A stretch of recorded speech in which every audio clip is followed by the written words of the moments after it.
in the nation. The last couple of years, she's really utilized that slap game, but this year in particular, she has been standing in and hitting away a lot more, and for that reason specifically, so that she can drive in more runs for this Lady Volunteer team. Can see the numbers for Aubrey Leach so far this season. Just tremendous progress year to year for the outstanding junior shortstop. So Tennessee and Texas in a top 15 matchup.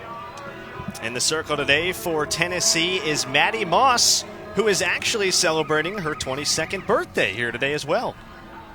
I don't know if she can hear us down there on the field, but happy birthday to Maddie Moss. Absolutely. Was terrific last night against BYU in relief, 3 scoreless frames. But she certainly has her hands full with this Texas batting order. And starts at the top with Reagan Hathaway.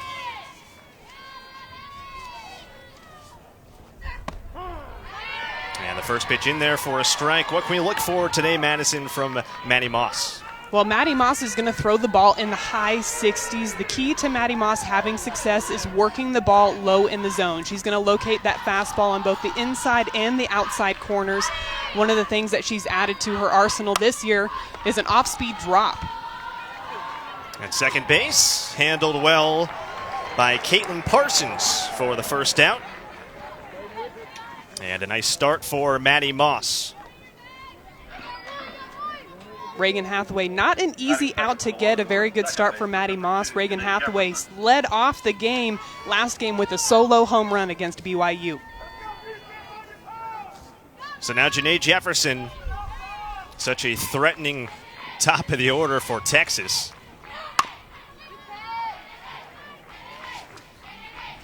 The numbers we showed in the open just staggering on Jefferson, the sophomore from Humble, Texas. Hitting .466. 14 driven in as well. She's on pace to become the all-time hits leader in Texas history. And we were talking yesterday, Madison, about Aubrey Leach and her jump from sophomore to junior campaign. How has Jefferson gotten better? Well, she's utilizing every single tool, and you'll notice throughout the at-bats, she might bunt one pitch, stand in and hit away the next, and then slap the next. So she's constantly reading the defense to see where she can place the ball. Toward the middle, Parsons again. Not in time. And there's the speed we were talking about of Janae Jefferson, and reaches there, a one-out base runner for Texas. Well, and Jefferson knows that Moss is going to throw the ball down in the zone. She gets a pitch on the inside half that makes Caitlin Parsons at second base have to move up the middle. And because Caitlin Parsons had to move those couple of steps, it allowed Janae Jefferson to beat out the throw to first. A Tennessee infield that certainly has had to shift around a little bit these last few weeks. Mary Iacopo is the batter for Texas.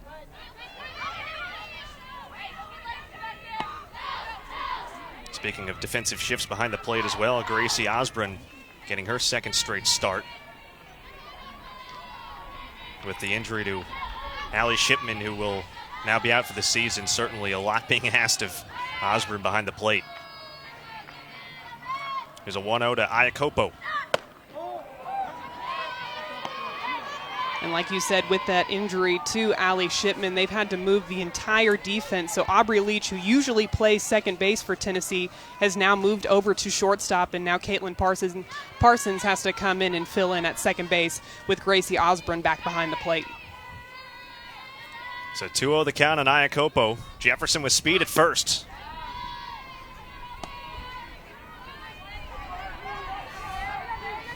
And now 3-0.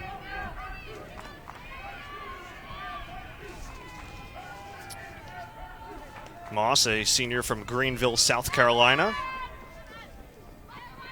One of the best strikeout to walk ratios in the nation coming in. 3-0. Popped up. And Aubrey Leach off her glove in foul grounds. Well, she was camped under it. Not sure if the sun was a factor, if that one just went off her glove. Well, we've seen a lot of uncharacteristic errors for BYU in game one, and here now with Aubrey Leach at shortstop, that should be an out all the way. There's no doubt about it that that ball has to be caught, especially when you're going up against a hitter like Mary Iacopo, who has the ability to hit the ball out of the park. A Tennessee defense that's second in the nation in fielding percentage. That one's in there. Good spot for Moss, and the count is full. That was a good look there at that off-speed drop that Maddie Moss has developed this year. She used to have a changeup, but they wanted to bring in something that was a little bit faster to try to get these hitters off balance, and that's exactly what that pitch is going to do. Drop off the table right at the end, come in low at the knees. Payoff pitch upcoming to Iacopo. Lifted to shallow right, and it takes an odd direction. The right fielder in Kaylee Phillips misjudged it. It falls. Maybe even a play there where she knew she wasn't going to get to it, but looked like she had a pretty good jump on it initially.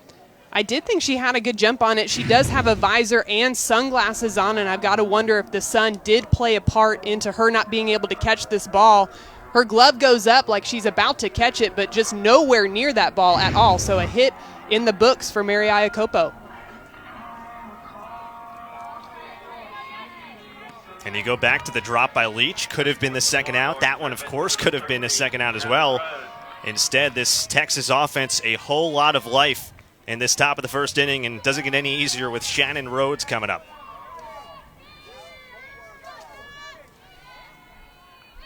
Junior from Fort Worth, Texas.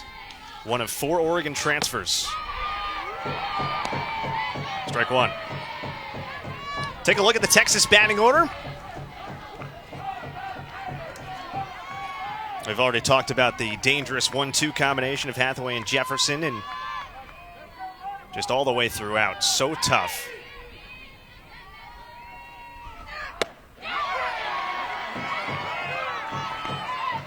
Oh, 2 now.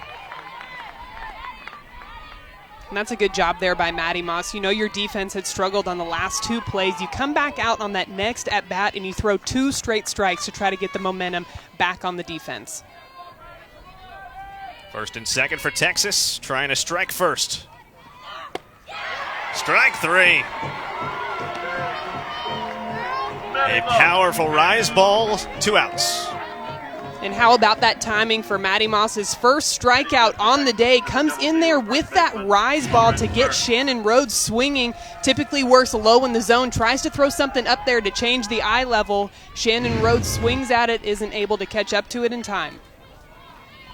So now Lauren Burke. A couple on and 2 outs. And Moss dialed in these last couple batters. Now, for a lot of teams, Madison, hitting with 2 outs might be tough, but this is a Texas team. We were looking at it. About 50% of their total RBIs come with 2 outs. Just a remarkable statistic. And not to mention scoring with 2 outs. You limit so many of your possibilities of ways that you could score. If you've got no outs or 1 out, you got a runner on third, you got an opportunity for a sac fly. But take a look at that, 73 2-out RBIs. They're batting .343 with 2 outs. Just shows you how resilient this Texas lineup is. 2-1 now on Burke. Well, we'll talk throughout this broadcast about the Oregon transfers on this Texas team. Of course, head coach Mike White coming over after his 9 seasons with the Ducks, and 4 very much impact transfers on this roster. Burke, one of them. That one skips in. Good job by Gracie Osborn back there behind the plate. We said that this is only her 2nd game of the year that she started back there, working with that off-speed drop from Maddie Moss. That one digs into the ground, and she uses her body to keep that one in front and to keep Janae Jefferson from moving over to third base. Karen Weekly telling us before the game how she had her watch a bunch of video of different catchers framing pitches and blocking. Hit softly and through the right side. Coming up throwing is Phillips. They've got Jefferson in a rundown. And a nice job defensively by Osborn to tag Jefferson at third. So Texas certainly threatens Madison, but a nice defensive play by Tennessee. Well, one of the benefits of having a shortstop back there behind the plate is she can make athletic plays like this.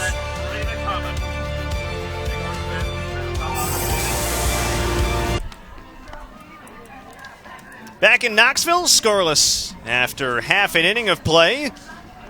13th ranked Texas and 5th ranked Tennessee, day 2 of the Tennessee Invitational. And in the circle today for Texas is the junior right-hander Miranda Ellis. You might recognize the name because she spent 2 years at Oregon, and well, all she did was go 37-2, Madison. Well, including a 12-0 undefeated rookie campaign. I mean, I don't think many people can say that they go out there pitching their freshman year in the Pac-12 and go undefeated on the entire year. But the reason she's able to do that is because she throws very hard. She has good velocity, throwing in the upper 60s to low 70s at times. She's going to work the ball north and south. She likes to use that rise ball and that drop ball. The key for Miranda Ellis today is to get ahead of batters. When she gets ahead of batters, it allows her to utilize that rise ball and even throw it out of the zone for more strikeouts. Getting ahead, certainly part of the reason why she had 347 strikeouts in 280 innings in 2 seasons with the Oregon Ducks. On the mound for Texas, number 40, Miranda Ellis.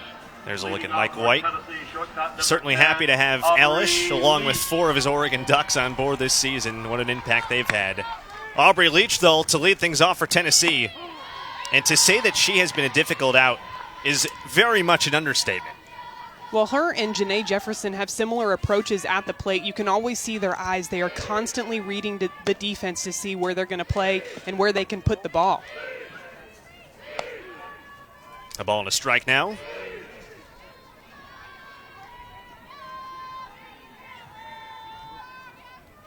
One of the main changes for Ellis this year is she's also hitting. A bunt. Rhodes, throw is wide. And there's the speed of Aubrey Leach. Does it in so many different ways, and she's aboard once more. Well, it is so hard for infielders to defend against Aubrey Leach because she could lay down that bunt at any moment, but she could also hit away. Right here, she notices that Shannon Rhodes is playing back, so she drops that bunt down. Shannon Rhodes does everything she can to try to make a throw on that, picks up the bunt barehanded, but the speed of Leach is able to beat it out. So Chelsea Segern hitting in the 2 spot today. Very much a lefty-heavy lineup for Tennessee, per usual.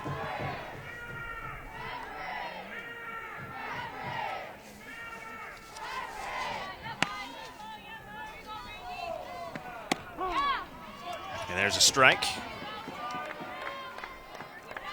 Segern finally getting back in the lineup consistently. She was out the last 2 weekends with a knee injury. She got to hit in there midweek this week, and then finally now back on defense and in the offensive lineup for the Lady Vols. Just missed, and it's 2-1. Segern having a terrific campaign, .468.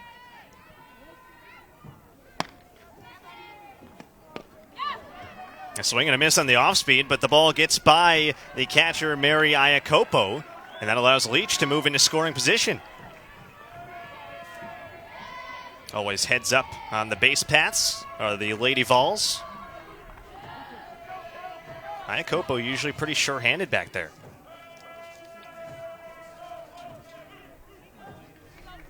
So 2-2 on Segern. And a strikeout for Miranda Ellis. Well, the first strikeout on the day for Miranda Ellis. Take a look at this drop ball right low and in on Chelsea Segern. You could see that Segern was towed up to the chalk line to try to take it away, but Miranda Ellis is so good with her locations that she can throw that ball right on the inside corner. A very tough pitch for lefty hitters to get a hold of. So Ellis's first strikeout. Batter now Kaylee Phillips. And takes inside. What a season Kaylee Phillips is having, and what a last couple weeks she's having. 9th home run last week. Oh, I should say last night. See the numbers there coming in. to the Tennessee Invitational. Misses on that one, and it's even now. We were talking about maybe our favorite stat of all. 9 of her 15 hits have been home runs. That slugging percentage is just outrageous. Every time that she swings, she is giving her all in every single ounce of her into those, trying to get the ball out of the park. Jefferson at second and makes the play. So Leach moves up to third base. Runner advances, but now 2 outs, and it'll be up to Haley Bearden.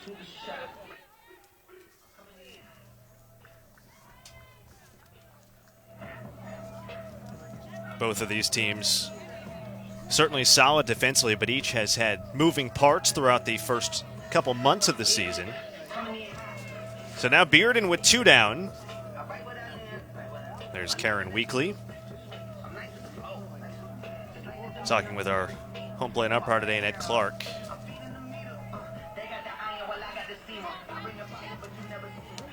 Batting fourth for the Big Orange, the DP number 11, Haley Bearden.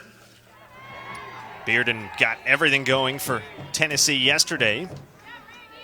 A 2-run triple in the first inning. And you talked about Ellis getting ahead of batters. That's been the case early on in this game, too.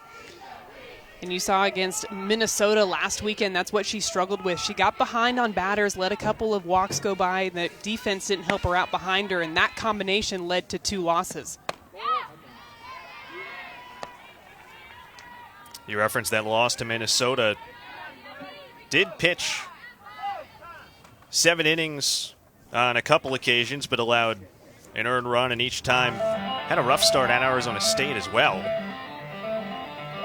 On March the 3rd, allowed 7 runs over 3 2/3.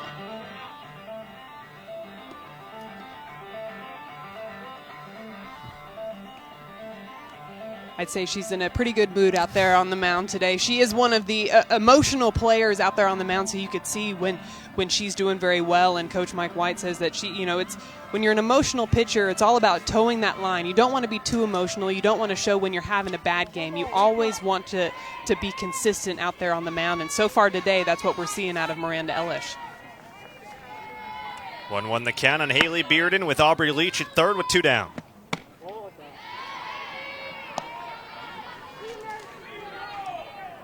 Two and 1 now on Bearden.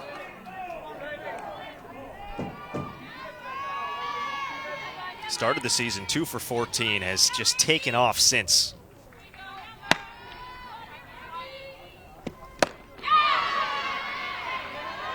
There's that hard fastball, and it's 2-2. You can see that speed of Miranda Ellis just blowing that ball right by Haley Bearden. This one painted right on that outside corner, a pitch that Haley Bearden usually is able to hit, but because she's throwing that ball in there at 69 miles an hour, she isn't able to catch up to it. Take something off that one. It's drilled deep to left center and gone. Haley Bearden goes yard. And Tennessee strikes first.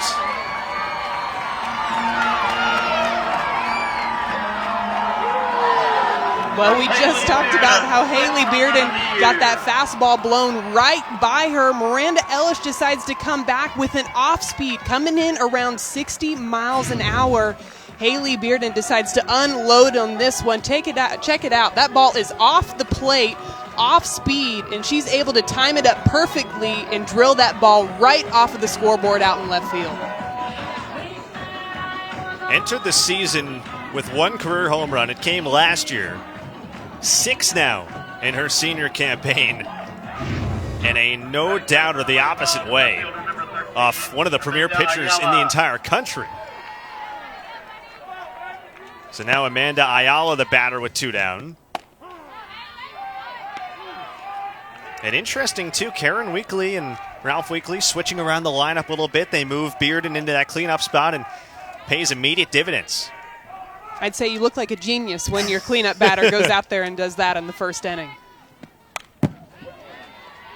Certainly say so. Ayala, who has hit in the 2 spot most of the year, now hitting 5th.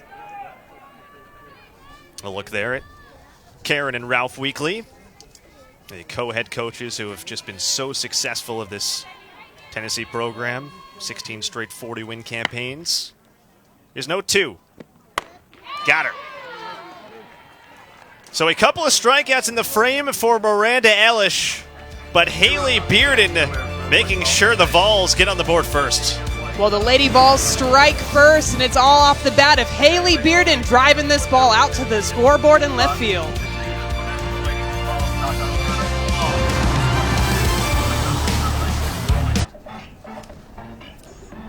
Tennessee up 2-0 early on number 13, Texas. Madison Shipman and Jack Benjamin back with you. We'll take a look at the Texas batting order, which we teased a little bit in the first inning. We've already talked about the top of the order, which certainly threatened in that first inning, but Miranda Ellish in the bottom part of the order certainly can do some damage as well. Yeah, Miranda Ellish, a batter that only had 16 at-bats last year, has been hitting really consistently this year. And talking to Mike White, he said he recruited her to be a two-way player. He didn't want her just to pitch, but he wanted her to hit as well. And unfortunately, she had some issues with ligaments in her ankle the previous couple of years, so that's why she hasn't seen as many at-bats. And this year, she's feeling 100% healthy, and that's why you're seeing her so often in the lineup. Comes in at a shade shy of 380.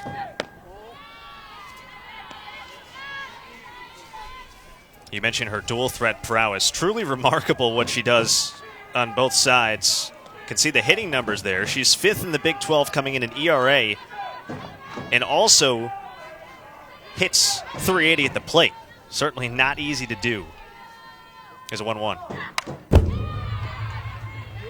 And you got to think about that from a mentality of a player, too. You've got to completely flush whatever just happened, whether it be you had a bad or good inning on the mound. You got to go up there and just clear your mind and have a good at-bat. And it goes both ways. You can't go up there, have a strikeout maybe, and then go back out on the mound and carry that with you. You've got to leave that in the dugout and just focus on whatever task is at hand.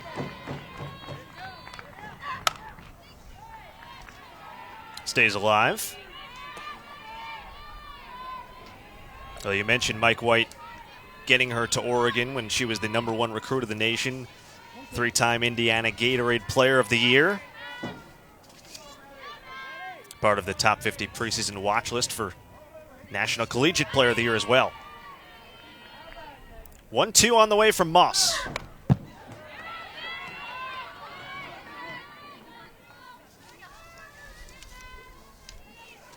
We've referenced Coach Mike White a bunch. 9 seasons at Oregon, all kinds of numbers that jump out, but the bottom line, taking them to 5 College World Series in 9 years, just a remarkable number. Well, and the 9 straight super regional appearances as well. Ellish checked the swing and fouled it back again. There's his... It just shows you how good of a coach he is, too, because as soon as he came over to Texas, they have been ranked for the first time, I believe, since 2010. So just because he came over and brought a couple of those players with him has elevated this program substantially already, and we're just halfway through the season. Looped softly towards second, and handled there by Parsons for out #1 in the second. Tennessee definitely going to look to clean up some of those defensive mistakes that they made there in the top of the first. And Caitlin Parsons not wearing sunglasses out there, but luckily for Parsons, that ball didn't make it up there in the sun for that one. Yeah, it didn't get up too high the way Kaylee Phillips struggled with a fly ball in the first. Caitlin Washington, the batter, with 1 down, and Tennessee leading 2-0 in the second. Little flare towards short. Aubrey Leach handles this one. And something with Maddie Moss that we've talked about this year, inducing weak contact. That's something she's gotten a lot better with in the off-speed part of that. Yes, the past couple of years she has left her fastball up in the zone too much, and that's when you're going to see those hard barrel contacts, people hitting the ball off the wall or over the fence. And this year, Maddie Moss has really worked to keep that ball at the knees, inducing a lot of balls hit off the end of the barrels of opposing batters. Freshman Mackenzie Parker now.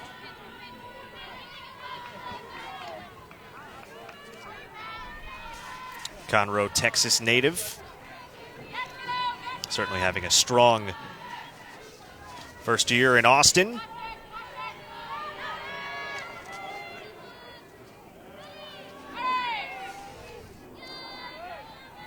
There's a 1-0.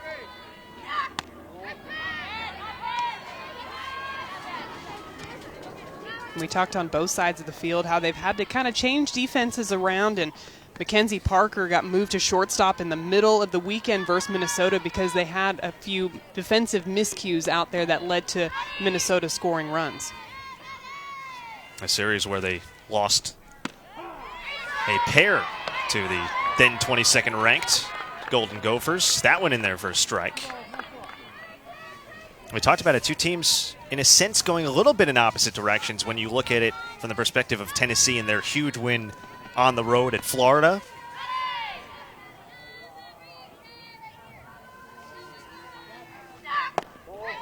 And now 3-1. Maddie Moss being a little bit too careful with some of those pitches. Texas does not swing out of the zone very often. They're going to wait for Maddie Moss to bring those balls into the strike zone. And now she's found herself back into a 3-1 count. Going to try to work her way back to get into a pitcher's count here with something over the plate. Got it on the hands of Parker. Better location that time. And it runs full.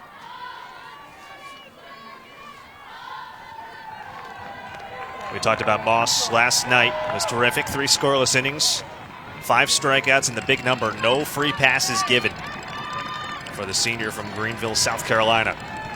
Counts full with 2 down in the second. Off the glove of Moss. Tough play through the glove of Parsons, not in time. A close play at first. A terrific effort by Parsons, but the speed of Parker just able to leg it out. Well, a great at-bat by Parker as well, getting a pitch she can handle. It goes off of the glove of Maddie Moss, and check out the stretch by Ashley Morgan over at first base. Caitlin Parsons does all she can do on that one with the glove flip.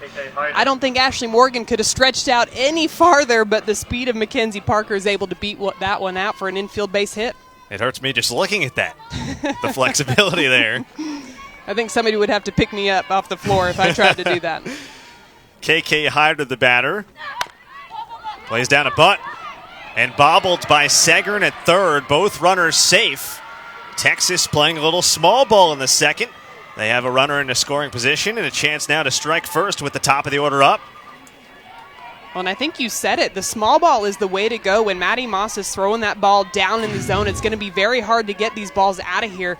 KK Hyder does a very nice job of laying this bunt down perfectly.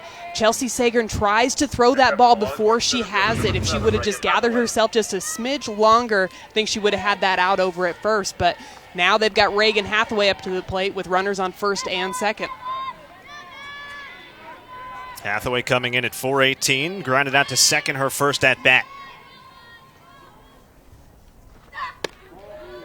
Rise ball misses that time. So a couple on base for Texas with 2 down. We've already talked about their prowess hitting with 2 outs.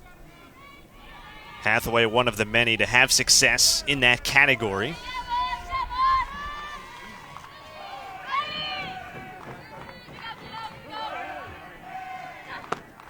And a good off-speed that time for Moss. Well, we asked Coach Mike about how they're able to score so many runs with 2 outs, and he said he doesn't care how many outs there were. He'd probably prefer that they do it with 0 or 1 outs, but he said it all comes down to the resilient attitude that they have and the ability to pick each other up and the confidence that they have in their teammates that they're going to be able to pick them up behind them.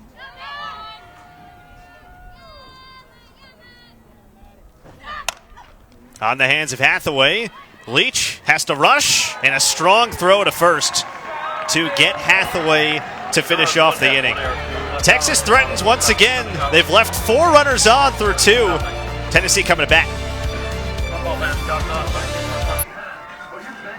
Tennessee a 2-0 lead on Texas. A top 15 battle in Knoxville.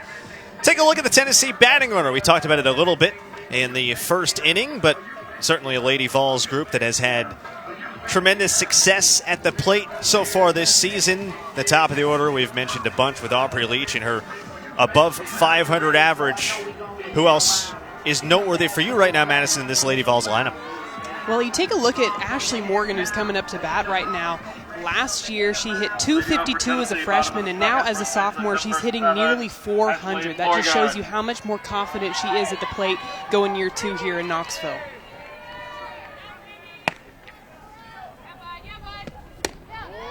Ellish misses with her first pitch in the second inning. Gave up a home run to Haley Bearden in the first.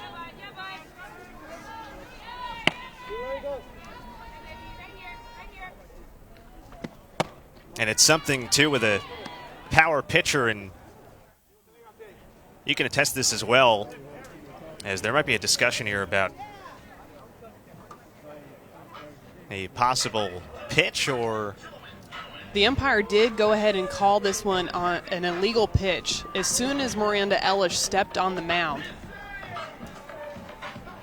Now, what are the different things that an umpire is looking for as far as an illegal pitch? So when she comes on the mound, he called it very early. So when you come on the mound and you bring your hands together, if you pull them apart at all and try to bring them back, that's when he's going to call the illegal pitch. Once you pull them apart, you have to go immediately into your windup. So I'm wondering if that's what he called, because he called it so early when she was on the mound. But instead of that one being a strike, it is indeed called a ball because of the illegal pitch. Shane Jackson, our home plate umpire today. We actually have 4 umpires in the field as they practice that out for the Women's College World Series. This was one of the tournaments that they offered up. Shane Jackson, Lyndon Baptiste, Ed Clark, and Laura Nesteriak are 4 umpires today.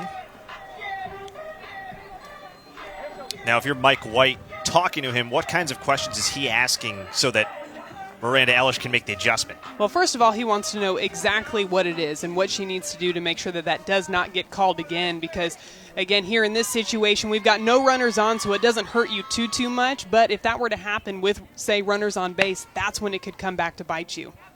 So 2-0 now. Ellish will field and flip with it still in her glove for the first out in the second. And we've talked about Ellish up at the plate and on the mound, but she's also a phenomenal fielding pitcher. So as a hitter, you want to make sure that you're not hitting that ball right back to her, because it's pretty much a sure out if it gets back in that circle. I think that's a part of the game that's underrated for a lot of softball pitchers. You look at the dominant strikeout numbers and the ERA, but because so many balls are in the infield, you have to field your position well. Yes, we always used to joke about PFPs, pitcher fielding practice. They never liked to do it, but it was definitely necessary. Hannon tries to lay down a bunt, fouled it off.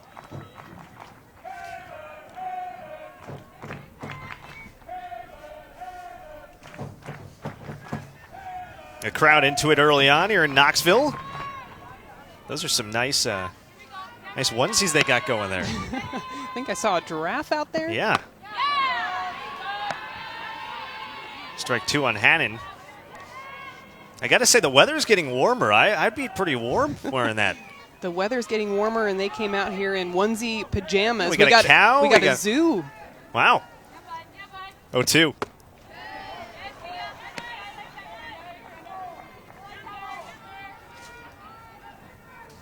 The fans here at Sherry Parker Lee Stadium, always entertaining and always a great crowd on hand for this Tennessee Invitational. 2-2 now on Hannon. Junior from Franklin, Tennessee, about 200 miles west here of Knoxville.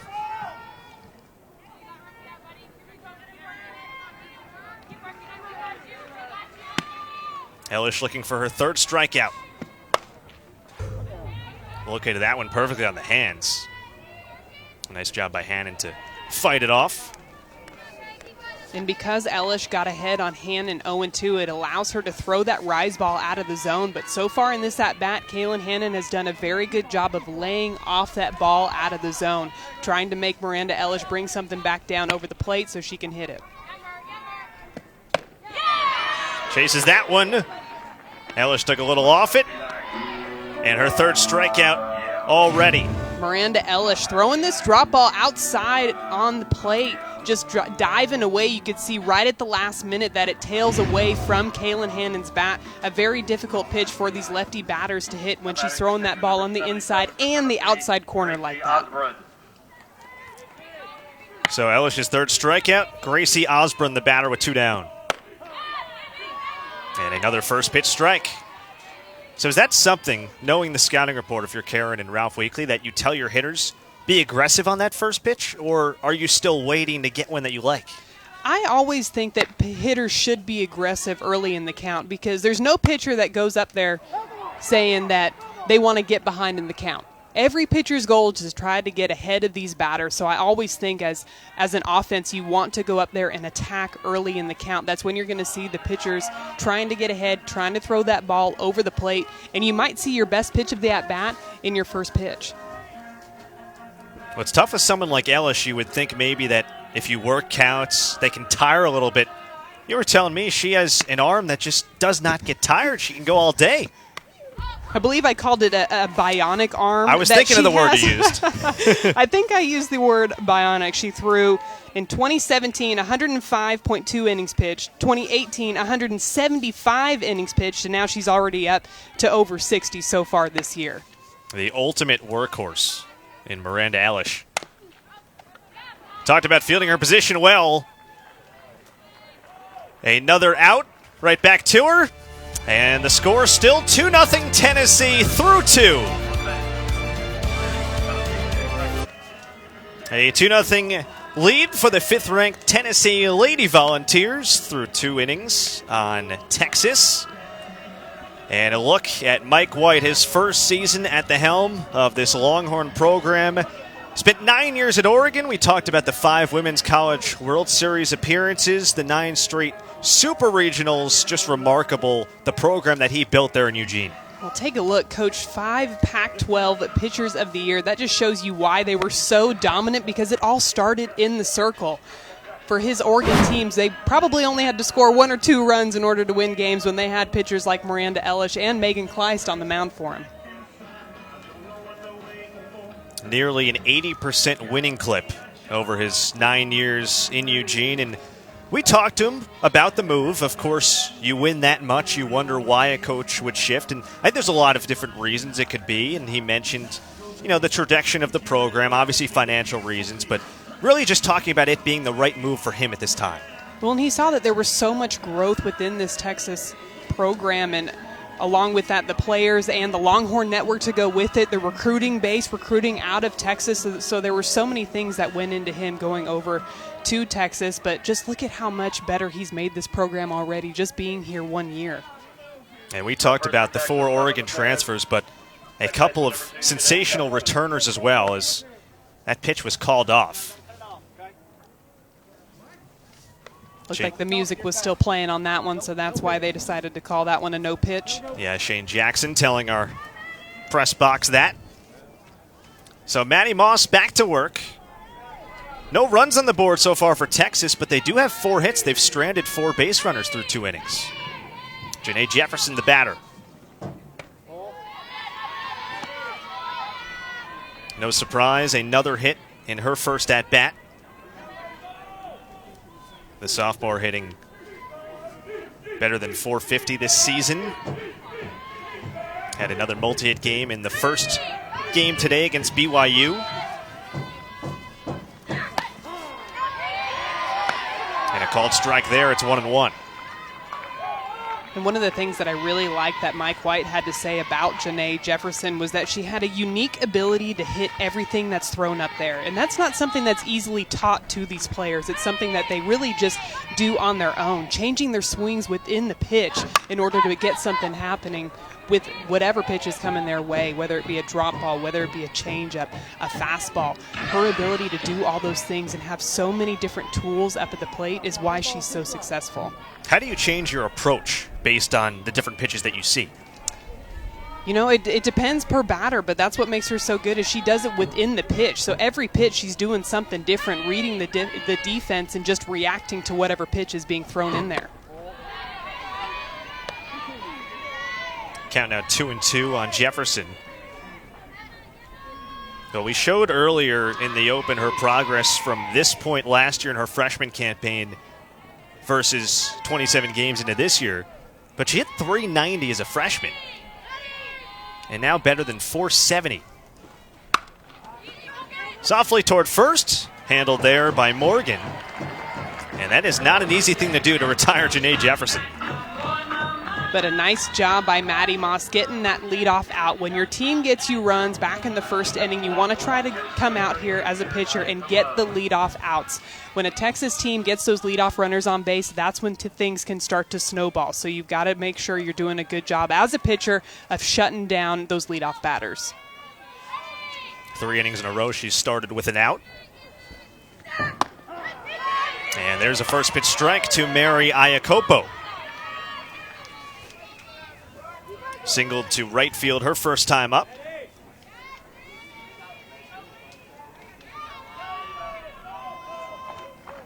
One of the 4 Oregon transfers on this Texas roster.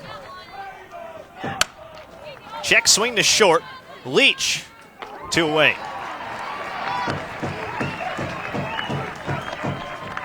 Well, we've talked about the Oregon transfers on this Texas roster, 4 of them. Elish, of course, on the mound today. And it's not just that they're producing, but it's that every one of them has been so valuable to this team. Well, and Mike White conveniently put them all in a row in the lineup for us so we can talk about all 4 of them right there, but they are just contributing right away to this Texas team. A good off-speed there from Moss. And he mentioned to us, too, they each provided something that he was in need of. You look at Rhodes, an RBI producer. They needed somebody to get on base. They needed a power thrower. Each of them hit a different criteria. Yes, and all of them are doing exactly that so far this year. And when you look at a hitter like Shannon Rhodes, does very well during the regular season, but shines during the postseason. She's hitting .447 over 18 NCAA tournament games. I would say it doesn't matter how you start, but it's how you finish, and that's exactly what Shannon Rhodes does, is she comes out to play during the postseason. Loves the big moments, like many terrific hitters in college softball. Here's a 1-1. Drilled but foul.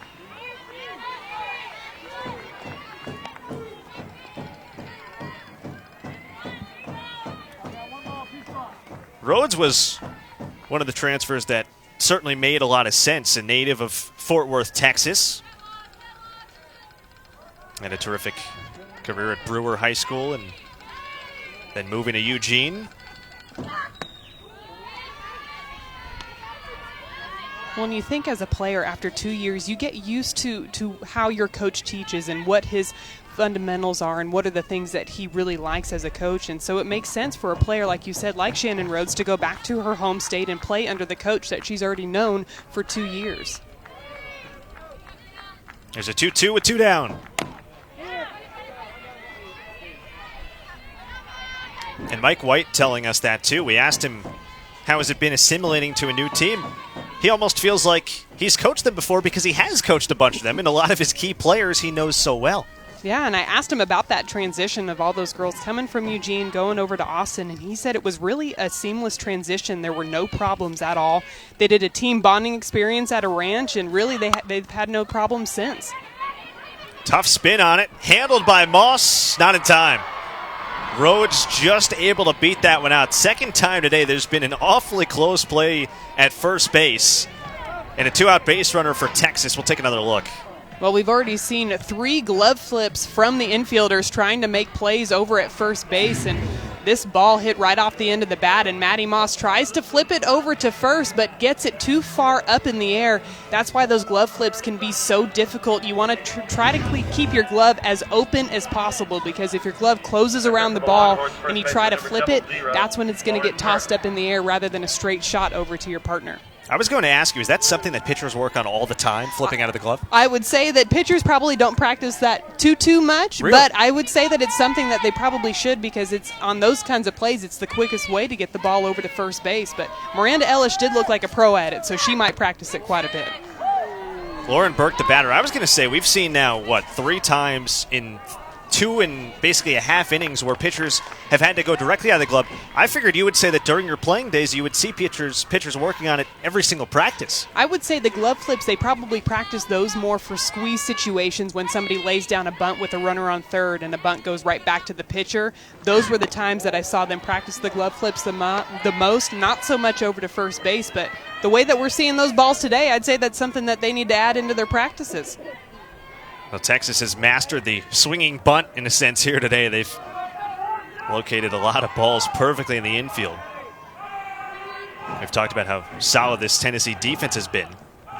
2-0 the count on Burke, who's an RBI machine. Rhodes at first. And there's a strike. And you got to tip your hat to Maddie Moss because we have seen so many of those balls hit off of the end of the bat. Shows you just how well she's throwing the ball. She's keeping those balls low in the zone so that these Texas batters are hitting it right off the end of the bat and not able to get full barrel on it. Rhodes the tying run at first. Runner goes. And that throw not in time. A terrific jump for Rhodes. And she gets herself into scoring position. Rhodes showing off that speed and taking advantage of the fact that Allie Shipman is no longer back behind the plate. Like we said, Gracie Osborn only getting her second start back there behind the plate. So Texas going to do whatever they can to get a runner in scoring position because we do know that they like to hit the ball with 2 outs. Rhodes now 7 for 8 swiping bags this season. So an RBI chance now for Burke. Leads the team in that category. Fouled it off her leg. And the count will run full.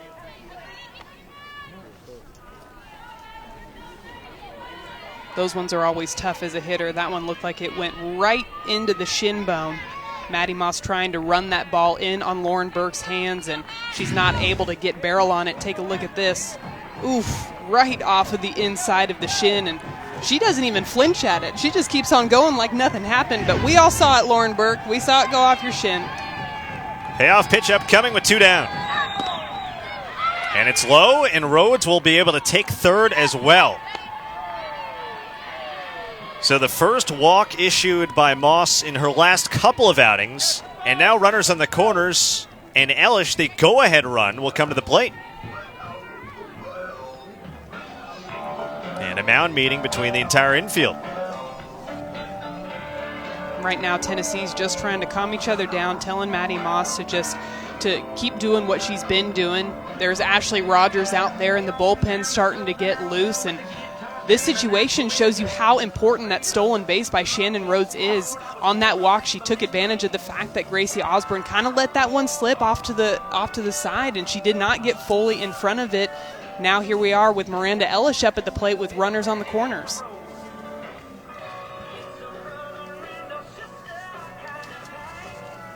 Ralph Weekly out there as well with his infield.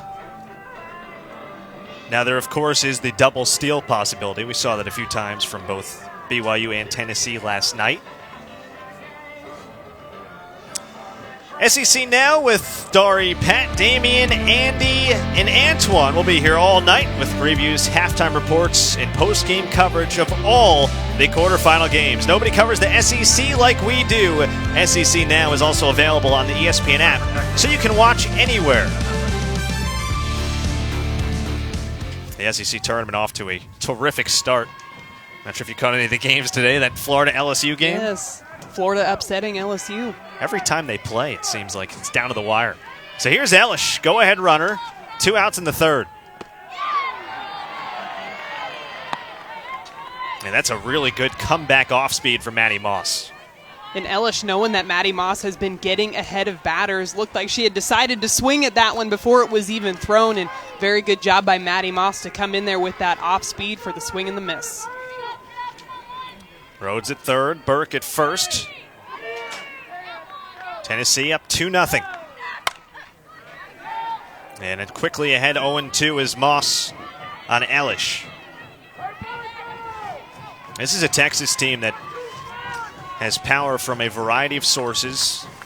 Elish, one of 5 Longhorns with 2 home runs so far this season. Can certainly change a game with one swing. 0-2 upcoming from Maddie Moss. Runner goes.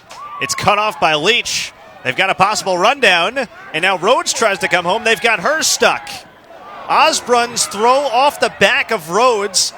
Another pickle. Runner goes home again. Osborn runs her back to third.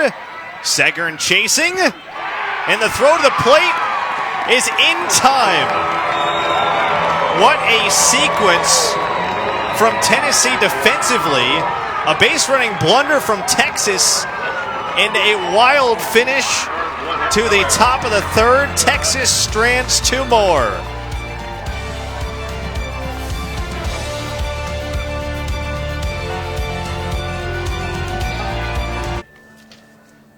Well, Tennessee a 2-0 lead. The number 5 team holding on right now against 13th ranked Texas. But the Longhorns have had opportunities in this rundown, ending their threat in the third. Well, I was surprised that Texas didn't try to run the first and third earlier during that at-bat, but take a look at this. Tennessee just executing this down to a T, ends up getting Shannon Rhodes into a rundown at home. Ideally, you'd want to run Shannon Rhodes back to third base, but they end up still being able to get the out at home. Texas trying to make something happen, but the past couple of weekends, that's been another one of Texas' Achilles' heel, is them running themselves out of innings, and we saw them run themselves out of another good opportunity there. 9-1-2 for Tennessee in this bottom part of the third inning, beginning with Caitlin Parsons, the second baseman. So Texas has certainly had chances. 5 hits on the board already, but 6 runners left, and a couple of base running blunders already. Miranda Ellish misses there, her third inning of work, and it's 1-1.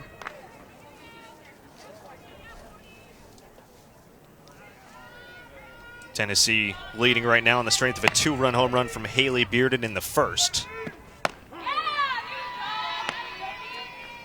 Parsons ran out of the box quickly there, and it's 1-2. And Parsons, a freshman that's gradually gotten more and more playing time. It really started back with that game against Florida State. She went 1 for 3 off of Megan King, but had 3 really strong at-bats, so that's why she continues to see more playing time as the season goes on. Well, Miranda Ellish has started to get it dialed in. Had that rocky first inning where she allowed the home run. She's retired 5 in a row since. Well, we showed that base running blunder, but Miranda Ellish decides to come back out and sit down the very first batter. That's a great way for Texas to try to get the momentum back on their side. They had something going on offense, and now back on defense. They want to try to get back in the dugout as quickly as possible.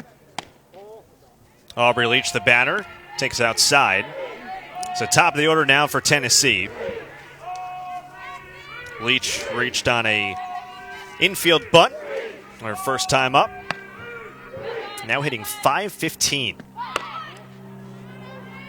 Good for 8th best in the nation.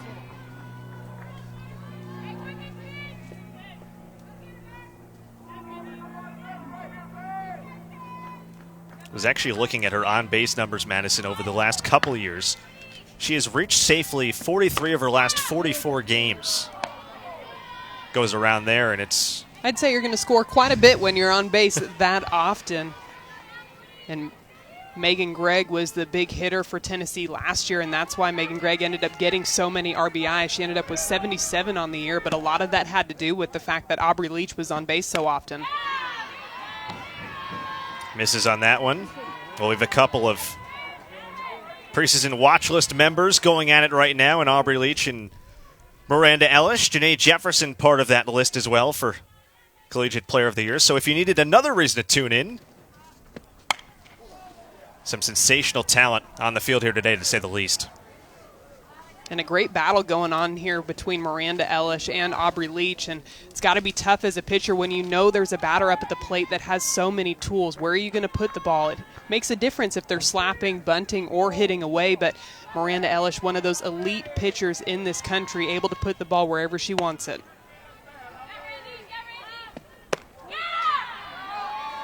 Just missed high, and the count runs full. That was a tough pitch for a hitter to lay off of. That drop ball got a little bit up in the zone, and it seemed to drop back down into the strike zone, but our home plate umpire thought it was still a little bit too high. Full count upcoming. And a check swing is fouled. So we'll do it again.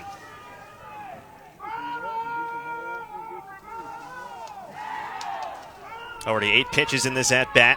Leach, the senior from Woodlands, Texas, playing her hometown team.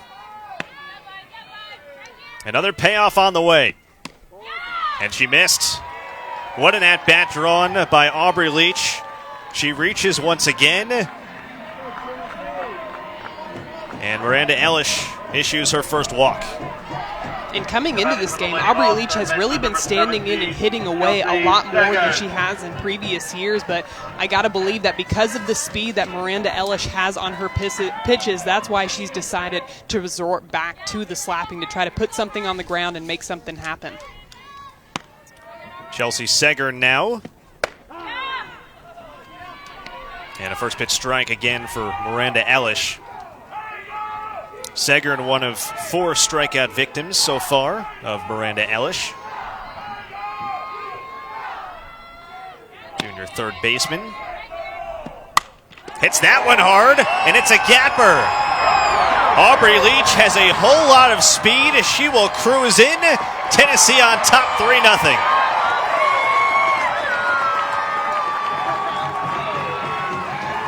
Chelsea Sager, end of the year last year was 66 RBIs, and she's continuing that trend this year. Take a look. She gets this pitch on the inside half of the plate, drills it into the right center gap. It looked like Texas had a shift on. Reagan Hathaway was playing more towards the left center of the outfield, and Chelsea Sager takes advantage of it, and Aubrey Leach scores easily to make it another run on the board for the Lady Vols. Her 20th RBI of the season. You mentioned the 66 she had last year, hitting behind the terrific Megan Gregg. A pinch runner will come on for Tennessee. And it is Treasury Poindexter. Every run so important, of course, against a terrific team like Texas.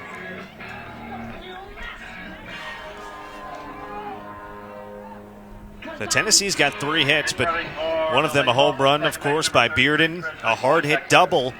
They've made some solid contact against the All-American. And they've made timely hits, too. We know that Texas has left 6 runners on base so far, and Tennessee has been doing a very good job of when runners are getting on base, they are bringing them in.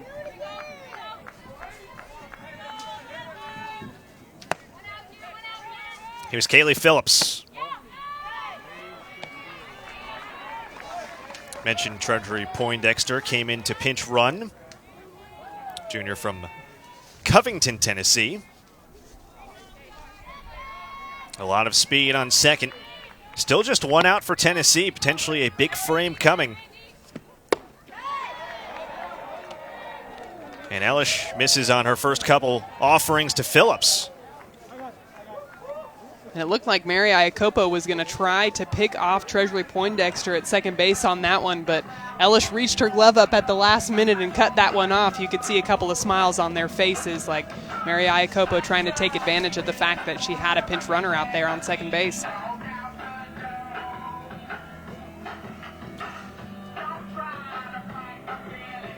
So talking it over with Miranda Elish, already 52 pitches. We talked about her having a, what'd you say, bionic arm? Bionic arm, yes. She can throw and throw and throw. Now, even with that said, can still obviously lose command like anybody. Right now, is this just trying to calm down your star right-hander, or are there adjustments being made? What's going on in that conversation? Well, for her, it's just continuing to get ahead of these batters, and here we are against Kaylee Phillips. She's gotten behind 2-0. They tried to start Phillips off with an off-speed, knowing that she's one of the aggressive hitters in this Tennessee lineup, and she throws that ball over the plate. Then when you get ahead of these batters, you can work in that rise ball out of the zone, try to get more swings and misses. So if I'm Coach Mike White here, I'm just trying to get her back to getting ahead of these batters so that she can throw her complete arsenal of pitches. Well, Elish struck out Caitlin Parsons to begin this frame, had retired 4 straight. Then the walk to Leach, the RBI double by Segern, and Phillips fouling that one back.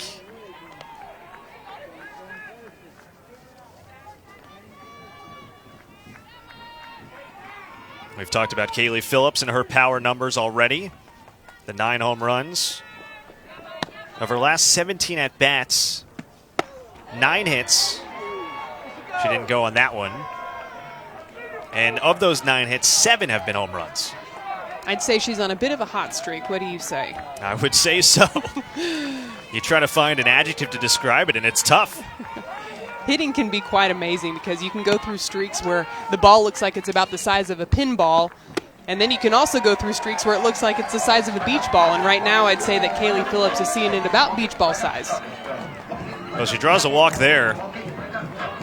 A second walk in the last 3 batters for Miranda Elish. And first and second, still just 1 down. And now Haley Bearden, who hit a 2-run home run off her in the first inning. If you remember back, Haley Bearden was really behind on her fastball. She came in there with the fastball at 69 miles an hour, and Bearden wasn't able to catch up to it, just like that one right there. And Haley Bearden ended up hitting the off-speed out of the park. So I would imagine here that we are not going to see any off-speeds. It is going to be fastballs all the way.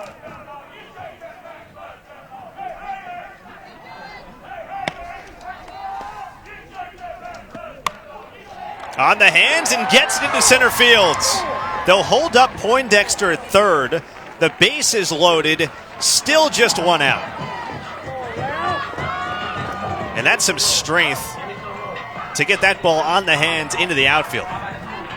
Well, Elish is throwing this ball in there again at 68, 69 miles an hour. We knew that she was going to come in there with those hard pitches, and she does exactly that and just gets a tough break on this one. Haley Bearden showing how strong she is, gets a ball off the handle and is still able to lift that ball into center field for a base hit. So the base is loaded for Amanda Ayala. Had hit in the 2 spot most of the year, now hitting 5th today. 3 RBI chances. And takes up high. At third is Treasury Poindexter, the pinch runner who came on for Chelsea Segern after her double to score Leach. Phillips at second, Bearden at first. Still just 1 down in the third. And again here against Ayala, Miranda Elish has found herself into another 2-0 count. Especially with the bases loaded, you have to go right at these hitters. Make them beat you with your bats. Do not let them beat you with free passes. Ayala struck out her first time. Loses the bat, and it got a piece of Shane Jackson as well. We talked about a foul ball hitting a hitter's leg. That one can't feel good either. We certainly hope he's okay. Man, that is a tough one. Shows you just how hard Elish is throwing. Ayala swings as hard as she can, ends up letting go of that bat. Ooh, the barrel got him right on the back of the hand. That one has got to hurt.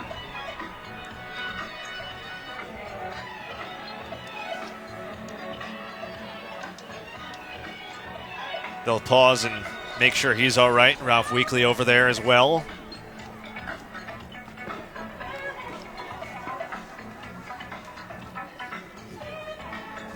Well, Sunday at 5 Eastern, 4 Central, we'll have the second game of the big 3-game series between number 7 Florida and number 8 LSU in Baton Rouge. SEC softball is also available on the ESPN app, so you can watch anywhere.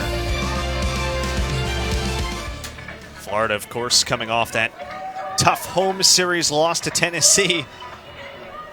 What a big series that is for them, really, both sides. Yeah, LSU's batting lineup has just been on fire, and it all starts with Shelby Sinceri. We've got another pitcher that hits as well. She's been doing phenomenal in the pitcher's mound for LSU, but also has 11 home runs so far on the year. Just a dual threat out there for the Tigers. A nice crowd on hand here once again on a Friday evening. Just a picture-perfect night. Shane Jackson does appear to be okay, by the way.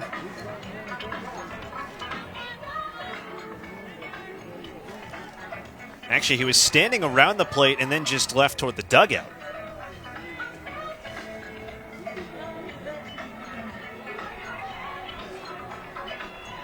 Part of the good news about having 4 umpires as well, had someone gotten hurt, you've got even an extra option to still have 3. Yep, they just rotate clockwise, right? But it does look like he's okay. So glad. That one could have been a lot worse, and glad he's back there. So Miranda Ellis trying for some damage control. Ayala swings and misses. Certainly the makings of a potential big inning for Tennessee. Just 1 down, bases loaded. Already leading 3-0. Number 5 and number 13 in the nation, respectively, squaring off. They'll meet again on Sunday as well. 2-2. And got her. You can see the emotion from Elish. That's a huge out. And now 2 down.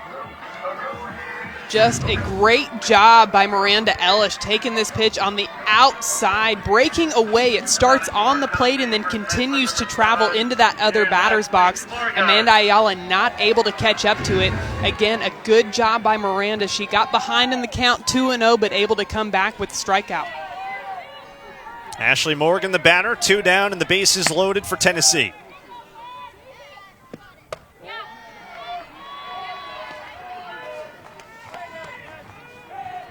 Grounded out her first time. Another sophomore who has broken out in her second year in Knoxville, hitting right around 400. A tough rise ball there. It's 1-1.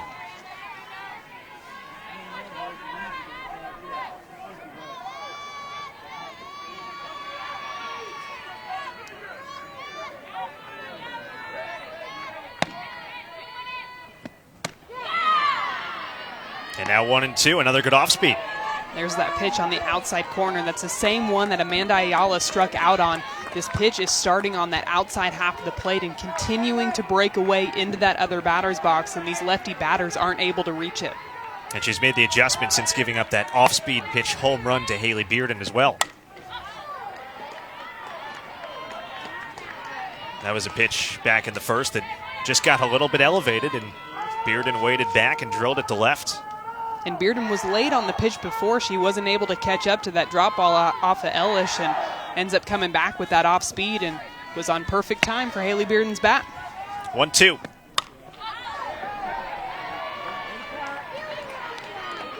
Tennessee has had a lot of terrific at-bats against Miranda Elish. It's still early innings. I mean, the pitch count just continuing to rise. She'll have thrown 60 pitches after 3. They are definitely making Miranda Elish work for every single out, trying to see as many pitches as they can until they can take advantage of a mistake. A good take there by Morgan.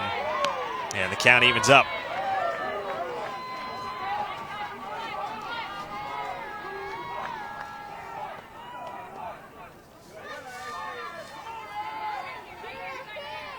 Morgan coming in, 2 home runs, 22 batted in. Fights off another.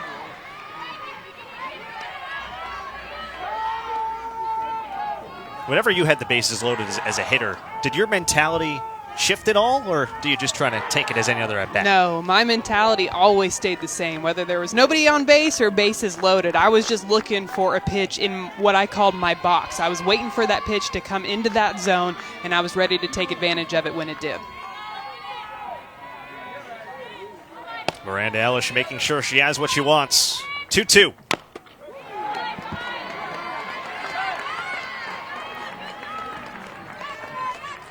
What an at-bat for a sophomore, Ashley Morgan.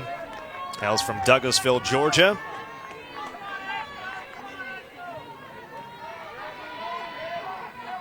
Actually came into the BYU game last night having struggled the previous couple weeks, but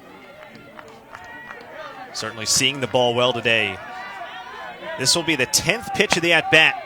2-2 with 2 down and the bases juiced. And now it's full. These are the situations that you live for as a batter. Full count, 2 outs, bases loaded. All the pressure is on Miranda Elish here. She's got to bring that ball into the zone, and Ashley Morgan has to be ready for it when it does. A walk brings in a run. Nowhere to put Morgan. And aligns it through the right side.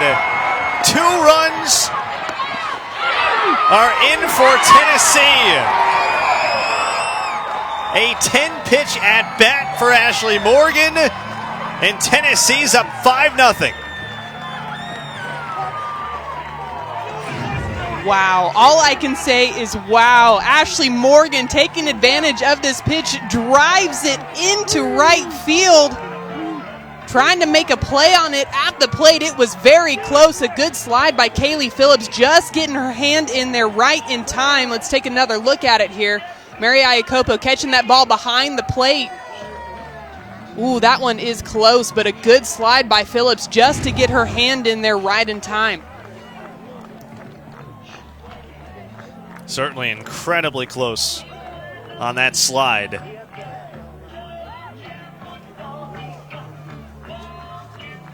What an at-bat. Morgan drives in a couple more.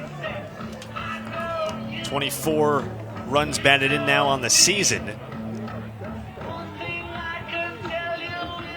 And you wonder if maybe a change is coming now for Texas, or if they just want to debate the call. I would say that Coach Mike White is not too happy with that call. And again, in this inning, back in the beginning of the game, we talked about how Texas was going to have to get ahead of these batters. They got to get ahead and stay ahead. And in this inning alone, we've seen how those walks can really come back to bite you. She gets the leadoff strikeout and then walks Aubrey Leach. Chelsea Sagern gets a hit and then another walk. And that's led to 3 runs this inning. And we talked about the 2-out hitting prowess of Texas. Give Tennessee some credit, what they've been able to do today. The 2-run homer by Bearden in the first with 2 down. The terrific at-bat there by Morgan. Still a couple runners in scoring position.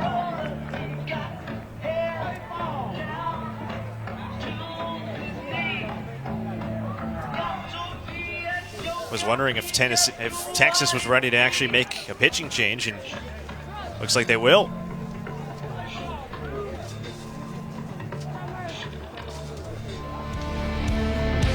Well, Sunday at 8 Eastern, 7 Central, we'll have our SEC Now selection special where we'll break down the brackets and preview all the games the SEC teams are playing in. You can always watch it on the ESPN app from anywhere.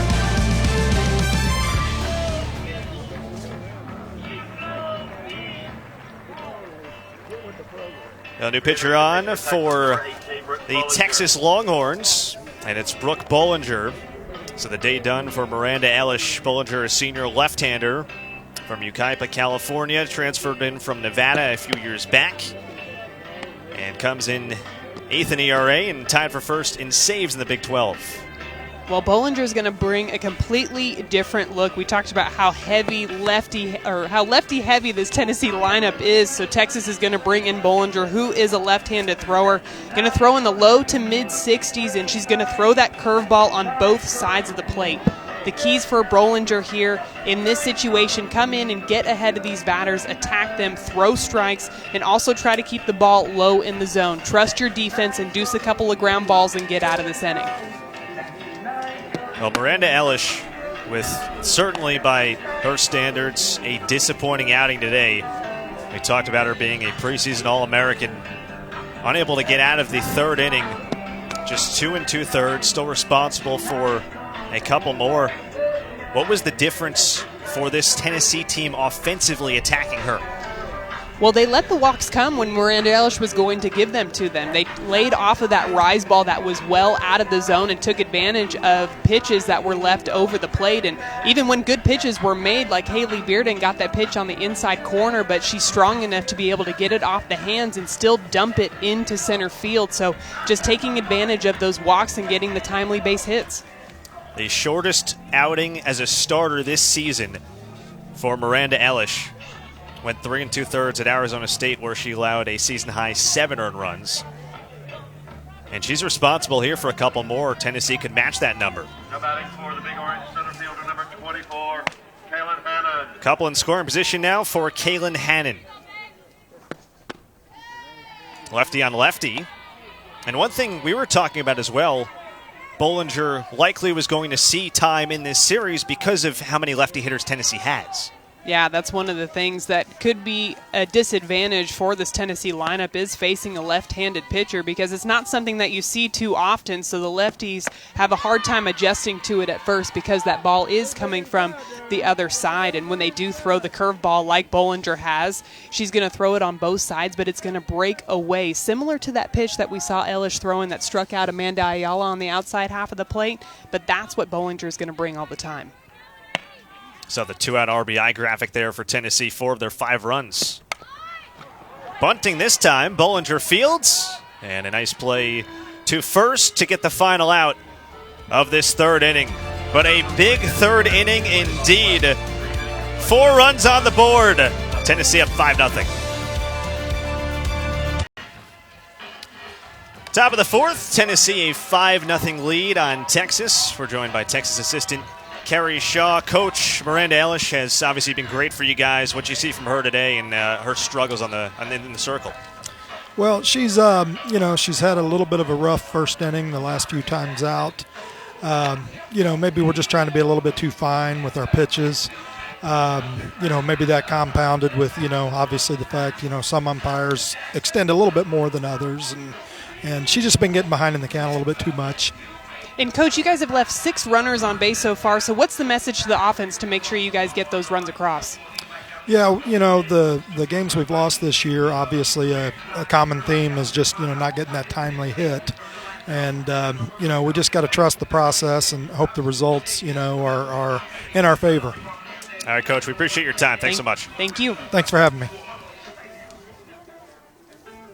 Well, certainly a tough start for Texas. They've had chances. You mentioned, Madison, the 6 runners they've left aboard already. The hits category even, but the bottom line, Tennessee has produced when it counts with 2 outs, and they've gotten runners home. Well, and it's just like Coach Shaw said, the timely hit. That's what Tennessee has done well this game. When they're getting runners on base, they're getting those runs across the board, where Texas so far this game has really run themselves out of a couple of innings. Miranda Ellish, certainly a disappointing night for her in the circle. Last just 2 2/3. But a chance to redeem herself a little bit at the plate. And that has to be a positive of being a two-way player as well. Yes, you just stole the words right out of my mouth. The advantage of her being able to pitch and hit is that she can go up there and try to make up for some of those runs with her bat right here. Ellish, Washington, and Parker, 6, 7, 8 due up for Texas in the 4th. And that one is hit well to center. Hannon back, looks, it's gone. Right on cue. Miranda Ellish blasts one out, and Texas is on the board in the 4th.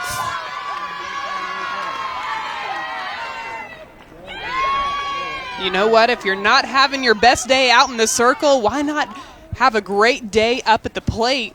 Miranda Ellish just annihilates this ball, gets a ball left right over the heart of the plate. Maddie Moss knew it right away.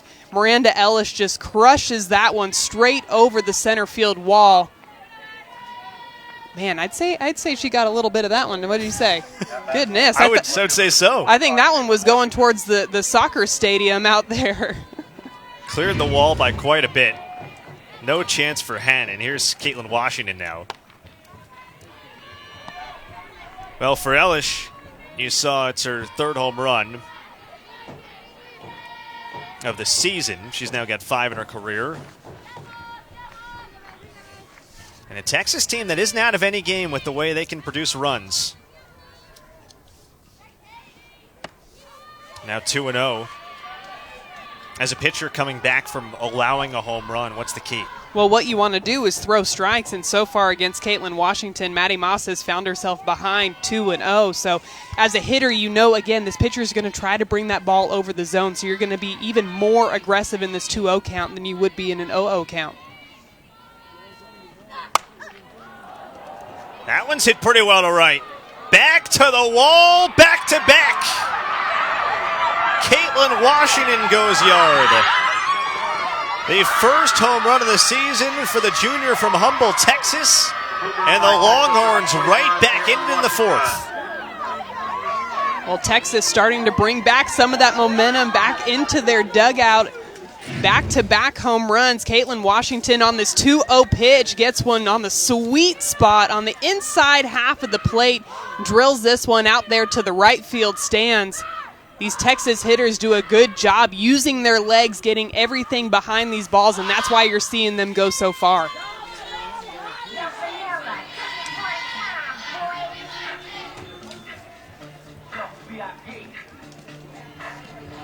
A pitching change will be upcoming for Tennessee.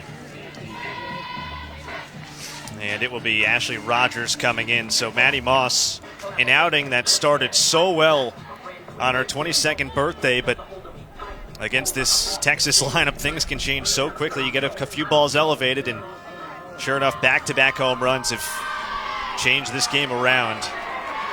So Moss will leave, and Rogers comes on. Well, and the reason for this pitching change, as a pitcher, one of the no-nos is when your team scores runs, you want to try to get those leadoff outs, and right there she gave up those back-to-back home runs. So Coach Ralph Weekley is going to come out here with Ashley Rogers to give something different.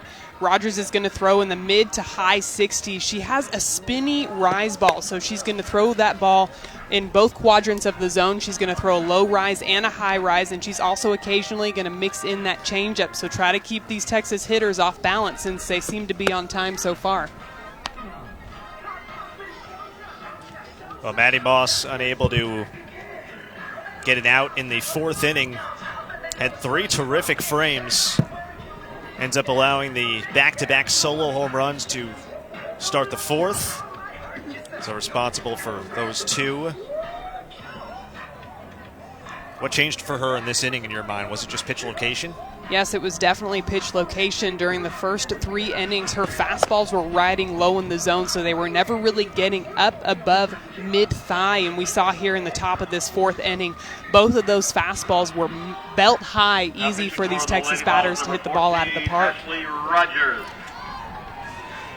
SEC Now with Dari, Pat, Damian, Andy, and Antoine will be here all night with previews, halftime reports, and post-game coverage of all the quarterfinal games. Nobody covers the SEC like we do. SEC Now is also available on the ESPN app, so you can watch anywhere.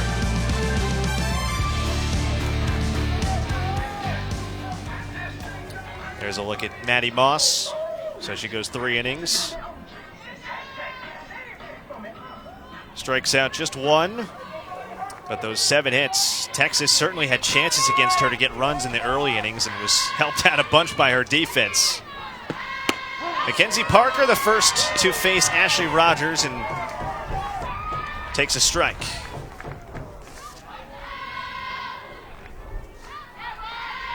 Well, back-to-back home runs for Texas. Actually, the 3rd time this year they've done that. And we talked about it. It's a lineup you wouldn't expect in a batting order the 6-7 hitters to be hurting you, but this is a Texas order 1 through 9. They are all very difficult to get out, and they all have power. Yes, and they all have very sound swings, too. Again, they utilize those lower halves of their body. They use the legs to try to get that power behind the ball, and we saw how far those balls went. I mean, they are definitely using every ounce of their power to try to hit these balls out of the park, and that's why they're going so far. 2 no-doubters. That one hit hard to short, right to Leach. Throws it anyway, but I think she caught that one on a fly. I think so too, but sometimes you just want to make sure. Might as well. You might as well get her out twice, right? If only it counted for 2 outs. Well, Aubrey Leach has done well at short these last couple of games. We talked about her moving to that role. A natural second baseman, really had played there all her career. As KK Hyder steps in. And she hits one well to center. This one, though, playable. And Hannon able to actually field that one, make the catch for the 2nd out. And KK Hyder, typically a slapper in the lineup. You could see the entire Tennessee infield move up, and she drills that one out to center field, just misses it, but Kaylin Hannon does a nice job of getting back there and catching that one. Shows you a little more how far those 2 balls were hit earlier, especially the one to center off the bat of Elish, because there's some wind blowing in. Did Hathaway go around? They say she did not.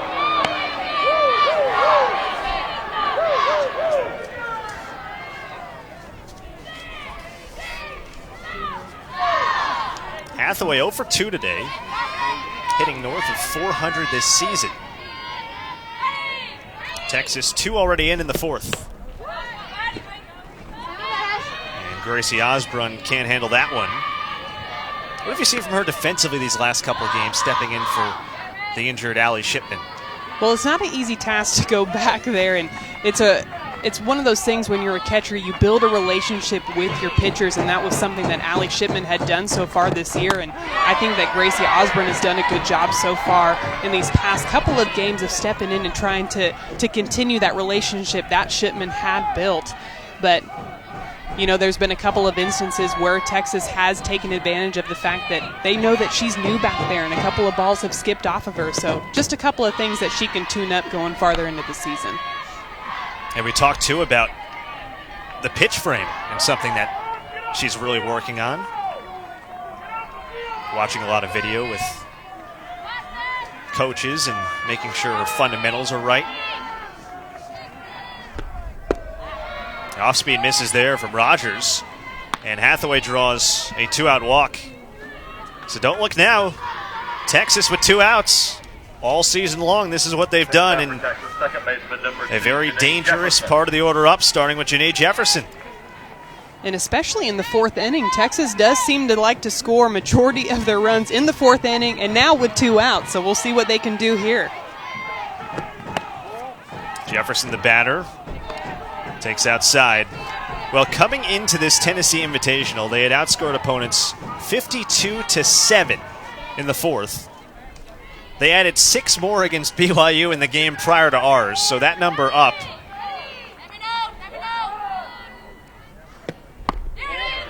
And we've already talked about, of course, their 2-out prowess, and the majority of their offense that comes with 2 outs.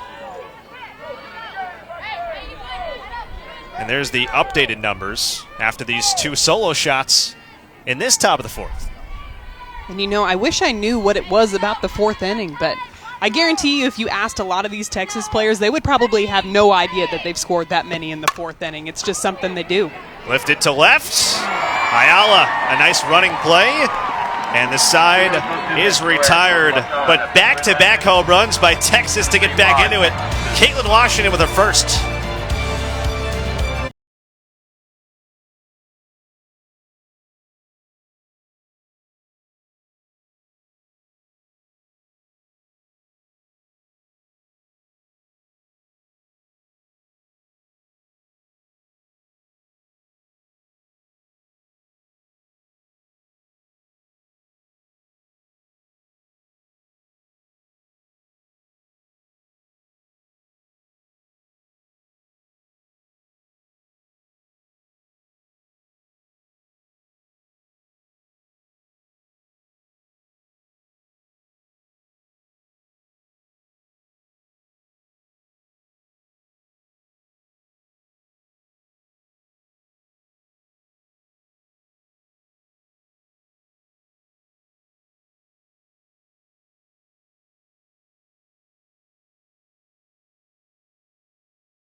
Middle of the 4th in Knoxville, and we're joined now by Tennessee head coach, co-head coach, I should say, Karen Weekly. Coach, thanks for joining us. Maddie Moss, a terrific first 3 innings, struggled a bit in the 4th. What'd you see from her down the stretch? Yeah, I really liked the way she threw the first 3 innings. You know, they had hits on the board, but really no solid contact. Just some infield singles that found some holes, but, you know, gave up a couple hard shots right there, so we felt it was a good time for a change. Well, your batters have been so efficient with their at-bats, bringing all these runners across the board. What are you really liking out of their at-bats so far? Well, I like the way that we're taking advantage of runners in scoring position and knocking them in and doing some damage with 2 outs. And that's what you have to do against a great pitcher like Miranda. You know, you're not going to get too many opportunities. So when you get them, you've got to capitalize. Thanks for your time, Coach. Thank you. Co-head coach Karen Weekly, along with her husband Ralph, both in their 18th year at Tennessee. A win here today would be number 870 in Knoxville. The numbers we've talked about are just staggering. Last year, their 16th straight year with 40 or more wins. 6 super regional berths in their last 7 years, and just the consistency has been remarkable. Yeah, and 7 Women's College World Series appearances as well. And I was lucky enough to be a part of 2 of those. So, unfortunately, we did not win any, but we sure got close, I would say. What stuck out for you about the 2 of them? You know, it's funny because they're both so different, but they work together so well. Karen is all about the numbers and and everything analytical, and Ralph is just a go out there and play kind of guy. So watching them work together is always very entertaining, but it's also informative as well as a player.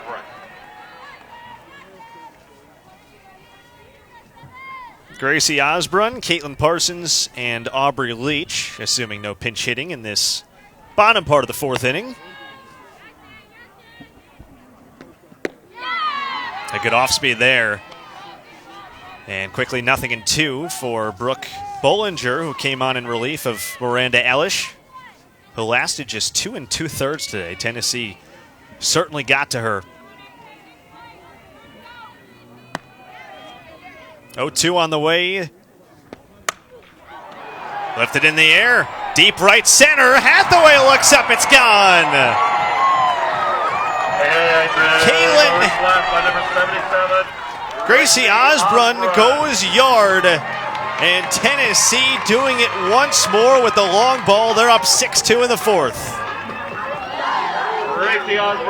Well, Tennessee saw those back-to-back home runs by Texas, and they said, you know what, we can do it too. Gracie Osborn gets behind in this at-bat 0-2, but gets a pitch that's left way up in the zone and drives that one straight to right center. She is pumped on that one, trying to get the balls back on top and get the momentum back in their dugout. Just a great job by the freshman to come through in the clutch with that at-bat. Her second of the season.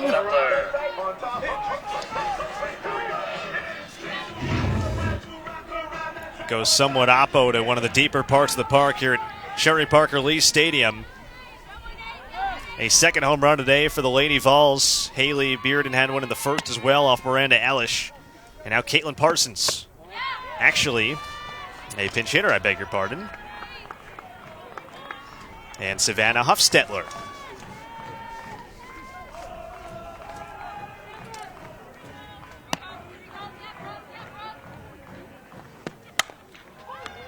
Hit hard to third, but stabbed by Rhodes. And one away. Well, how about the home run power, Madison, of this Tennessee team? They've now hit, I guess you count the BYU game yesterday as well, 30 home runs in their first 25 games this season. I mean, just a remarkable number. You compare it to last year when they had Megan Gregg, who was hitting all of those, and they didn't have nearly as many. Well, I think the difference is that last year it was mainly Megan Gregg and Chelsea Sager that were hitting those home runs, and this year they're getting home runs all the way throughout the lineup. Strong throw at short by Mackenzie Parker to get the speedy Aubrey Leach. Leach had reached base her last 6 times up, dating back to yesterday against BYU as well. So 2 down now in the fourth. And Chelsea Segern, the batter. Sets up third baseman number 17, Chelsea Segern.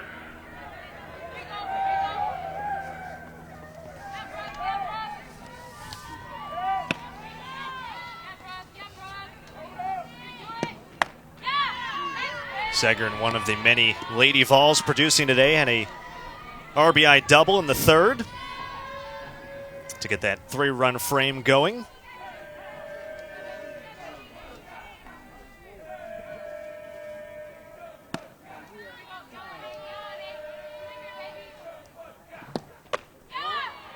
One and one.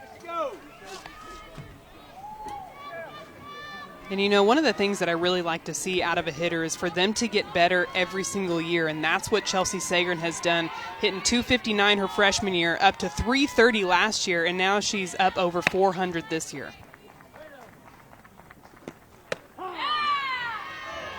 Strike two, certainly a testament. We've talked about to a lot of different things, but I think people, one thing maybe they miss is the on-base percentage as well, the ability to know which pitches to swing at.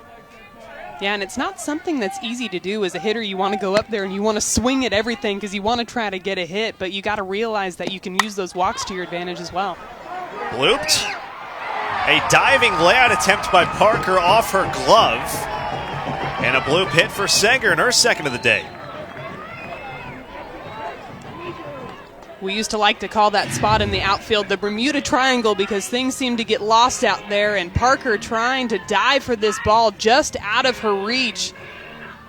Trying to do everything that they can, but just not enough, and Chelsea Sagern with a base hit. So a second hit today for Sagern, who now has a couple multi-hit games, her last 3. Kaylee Phillips now the batter with 2 down in the 4th. Tennessee struck first, 2 runs in the bottom part of the first inning on a 2-run home run by Haley Bearden. They got 3 more in the 3rd. We talked about that. Well, they double by Sagern as part of it. Texas got 2 back in the top part of this frame, but then a solo shot from Gracie Osborn.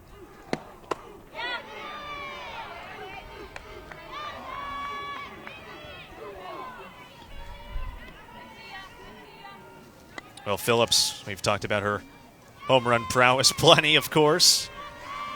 9 already this year, 9 of her 15 hits. Actually had 4 home runs, well, hit a home run in 4 consecutive games. Do you know what the last Lady Vol was to do that? Was it me? It was. Oh, look at me. I had to get that stat in there. 2014, do you remember that? I don't, but my dad likes to remind me of that one. What's it like as a hitter when you're just hitting seemingly everything out of the park? Like I said, the ball just looks like a beach ball, and it just feels like you can hit everything, and pitchers are throwing exactly where you want you to.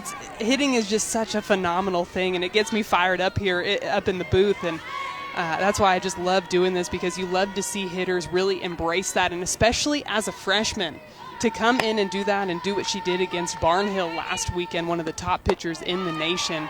Just so impressive. And here she is taking a walk. Again, not something that's easy to do as a freshman. You want to try to come up there and get the big hit every single time. So it shows a lot of maturity out of Kaylee Phillips to be able to take a walk in this situation. Not only the home run numbers, but a respectable on-base percentage. She's above .430 in that category as well. So another meeting in the circle. Brooke Bollinger in some trouble here with 2 outs. And upcoming Haley Bearden, who back in the first inning hit a 2-run shot off Miranda Ellish. That was a no-doubter. Well, Haley Bearden swung and missed at a fastball coming in at 69 miles an hour, but she decides to take this off speed and drill it right into the scoreboard out in left field. Just shows you how strong she is, that she can use her legs to get that off speed and hit it as far as she did. Was her 6th of the season. Tacked on a single in the 3rd as well. So 2 on for Tennessee with 2 out. Leading 6-2, bottom part of the 4th. Matchup of a pair of top 15 teams. 13th ranked Texas, 5th ranked Tennessee. Both have already won 20 games this season. Tennessee, their 20th win last night against BYU. And each team put 14 runs on the board against the Cougars.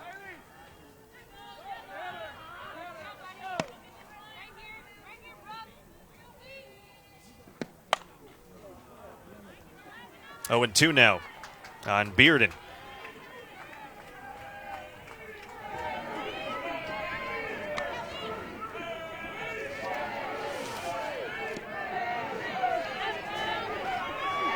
The Texas team, of course, playing another top 5 opponent here today. They've certainly played a tough schedule to this point.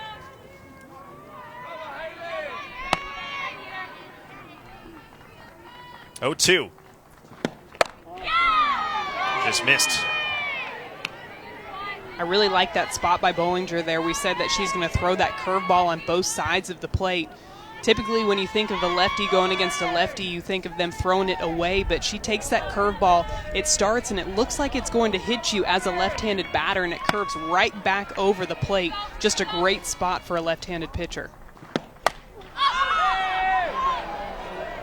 That one fouled away.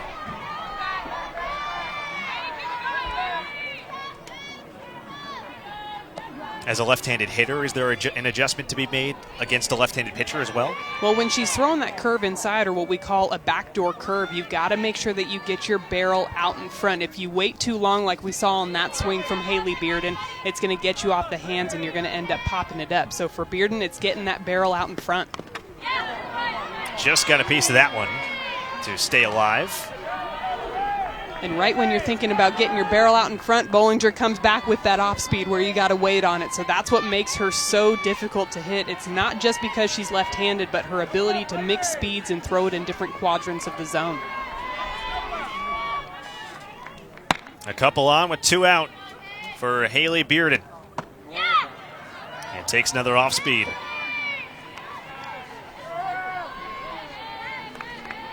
At second base, Segern. At first, Phillips. Already a run-in the frame for Tennessee on a solo shot to lead off the inning by Gracie Osborn. Here's a 2-2. And missed again, a good take. It runs full. And here we are back in another full count situation for this Texas pitching staff. Now we got runners on first and second, so as the defense, you know those runners are going to be on the move. They're going to be taking off on the pitch. And Haley Bearden, all the pressure again on Bollinger to bring that ball over the plate. Called strike 3. So a big comeback pitch for Bollinger, but Tennessee using the long ball again. Well, the freshman trying to extend that lead for the Lady Vols. Gracie Osborn getting it done.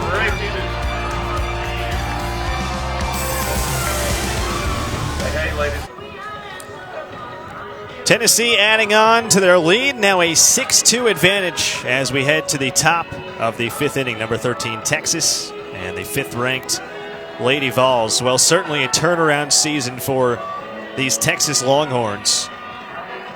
Mike White coming in and doing a terrific job in his first season at the helm. And we've talked about the turnaround that this program has undergone, the culture shift. But, I mean, the numbers are remarkable in what they've had this year compared to last year.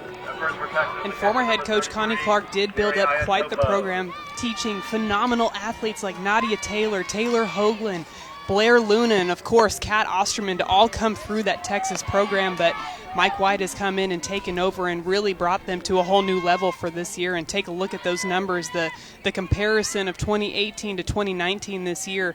Started off the year last year going 14-13, and now here they are in 2019 coming into this weekend 22-5. Heart of the order due up in this 5th inning for Texas, starting with Mary Iacopo. And it's worth noting with Texas, everyone points to their 4 Oregon transfers, and rightfully so, but they returned about 80% of their offense from last year. Lifted into center. Hannon is there to put it away, and 1 down. That was easy.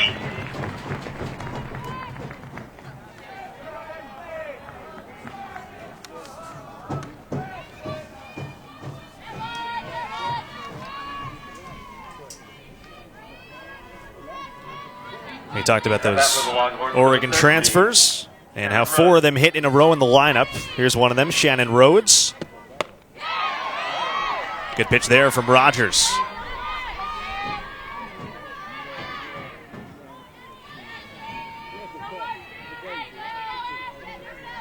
One for 2 today for the junior Shannon Rhodes. Waits on 1, and Ayala can't get there. Shannon Rhodes just out in front of that off speed. It was almost like she knew it was coming.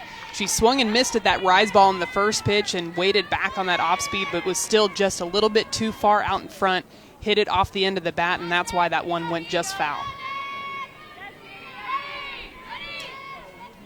0-2.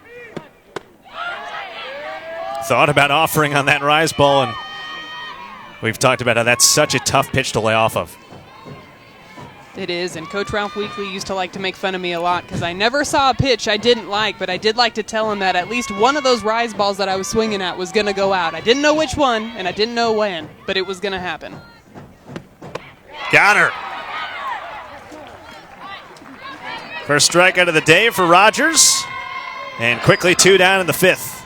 And of course, one of the advantages of a pitcher getting ahead of a batter 0-2 is your ability to throw this rise ball out of the zone, and that's exactly what Ashley Rogers does, and gets Shannon Rose to chase at that rise ball, and she's not able to catch up with it.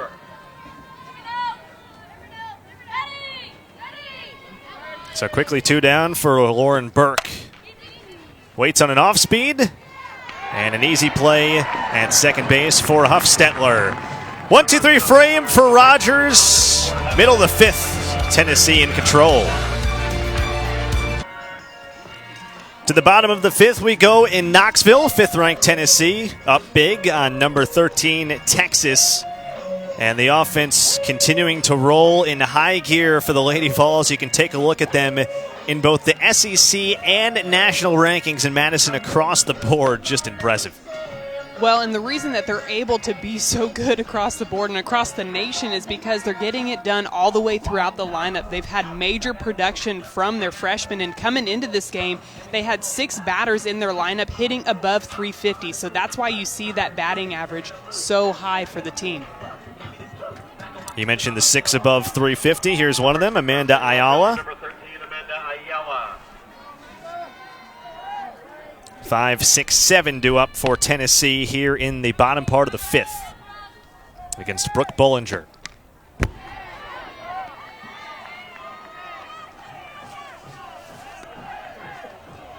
And it's one thing to have so many great hitters, but they all do different things like many productive offenses will. But you have someone like Ayala who is a contact hitter, can get on base. You have the power hitters. You have speed. It just seems like this is one of the more complete offensive teams that the Weeklies have had. I completely agree, and Tennessee's typically known for their speed lineups. Ralph and Karen Weekly like to put a lot of slappers in the lineup, but this year we've seen a ton of hitters that have the potential to hit the ball out of the park, and I think that's definitely something that Ralph and Karen Weekly stressed in the fall. They wanted to see more long balls, they wanted to see more home runs, and they are getting that production all the way throughout the lineup so far this season.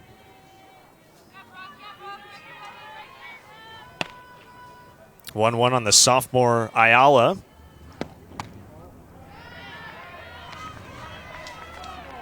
And along with that, 8 out of their 9 starters coming into this game had home runs. So that just shows you the potential that's there all the way throughout the lineup.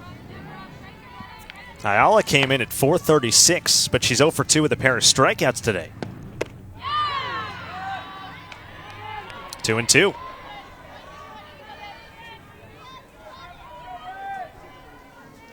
Can see the numbers on the sophomore who hit 289 in her freshman campaign in Knoxville. One of many with incredible improvement in their second years. 2-2. And that one just missed. And it's one thing to be a home run hitting team, but with this Tennessee group, their on-base percentages you saw among the nation's leaders as well. And that's because they're willing to take walks when they get them. They're not swinging out of the zone very often. And again, that goes hand in hand with the home runs, because very rarely are you going to hit a home run on a ball out of the zone. Right on cue, Amanda Ayala draws a walk. And it's very easy for a hitter who has struck out swinging twice to try to chase something. Just shows the patience of this lineup, a leadoff runner aboard in the 5th. Yeah, she could have gone up there just trying to get a hit. And when you try to get a hit, when you try to think results-based, that's when you swing out of the zone. So Amanda Ayala does a nice job there, just sticking with her process, waiting for a pitch that she could hit. Didn't get one, so now she's ended up on first base. So now Ashley Morgan, who had a 2-run single in the 3rd, her last time up, 1 for 2 today.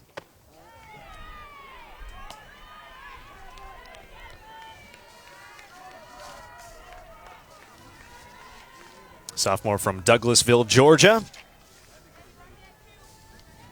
Yet another Lady Vol at that 400 number. Good off speed there from Bollinger. And you know, we keep talking about this offense for Tennessee and what they've done today, and not to mention that they're doing it against this Texas pitching staff that ranked, coming into this weekend, ranked 8th among the NCAA with their team ERA, which was a minuscule 1.38. So that just shows you how well Tennessee is seeing the ball. Bloop to center, And Hathaway able to charge in to make that catch. Well, it began by getting to Miranda Elish, who had gone, we talked about it, 37-2 in her 2 years at Oregon and continued her dominance this year. She lasted just 2 2/3. And Bollinger, who came in with an ERA just north of 1. So not only a dominant performance, but certainly impressive, as you mentioned, to do it against this staff as Kaylin Hannon digs in. And she hits one well to right. And that ball is gone. Kaylin Hannon joins the party, her 3rd of the year, and Tennessee has broken it open in the 5th. And Kaylin Hannon yet again is solidifying why she needs to stay in this Tennessee starting lineup. She shows you why on that swing, taking a pitch and just drilling it out there into the right field stands. Take a look, Bollinger throwing this curveball, leaves it up high in the zone. Kaylin Hannon takes advantage of it and stays long barrel through the ball, hits it right on the sweet spot and sends that one out of the yard for 2 RBIs. The junior from Franklin, Tennessee, had entered the 2019 campaign, Madison, without a home run. 3 this year. I would say hitting is contagious in this Lady Vols lineup, and power is contagious. Here's another one who has had at least one of the 3 home runs today, 4 home runs, I should say, in Gracie Osborn. And going back to Hannon, a batter that came into Tennessee as mainly a slapper, so it's even more impressive that we're seeing those power numbers from her this year. 0-2 now on Osborn, who hit a solo shot to begin the 4th inning.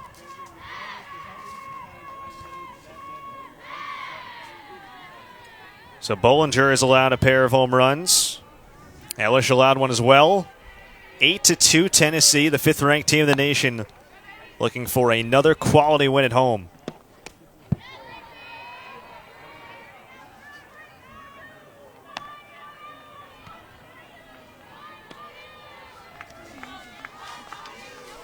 Was looking earlier at the Tennessee home run numbers.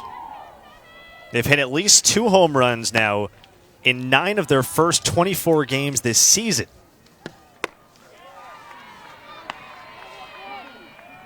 I would say it's hard to lose games when you're hitting multiple home runs a game, right? It's not just that they're doing it, hitting one out once in a while, but when they come in bunches for this group. And so far this game, they've been doing a good job of getting runners on base and scoring them as well, and that's something that Texas needs to improve upon going into the top of the 6th inning.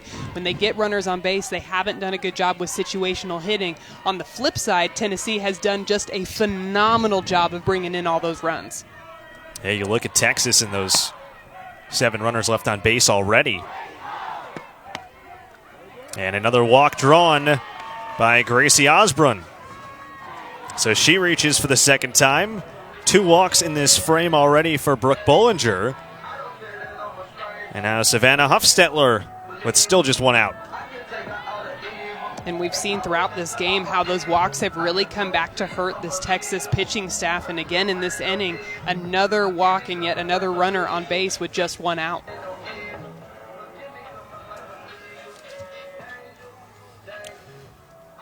Sunday at 5 Eastern, 4 Central, we'll have the 2nd game of the big 3-game series between number 7 Florida and number 8 LSU in Baton Rouge. SEC softball is also available on the ESPN app, so you can watch anywhere. 2 other powerhouse teams getting ready to go at it this weekend. We talked about those 2 offenses and what they can bring. Not to mention the pitching that you're going to see in that one as well.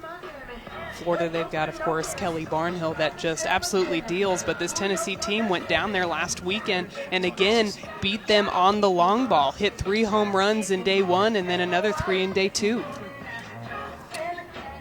Tiana Batts has come into pinch run while talking about the SEC. And I think a question for you would be, has anything surprised you so far?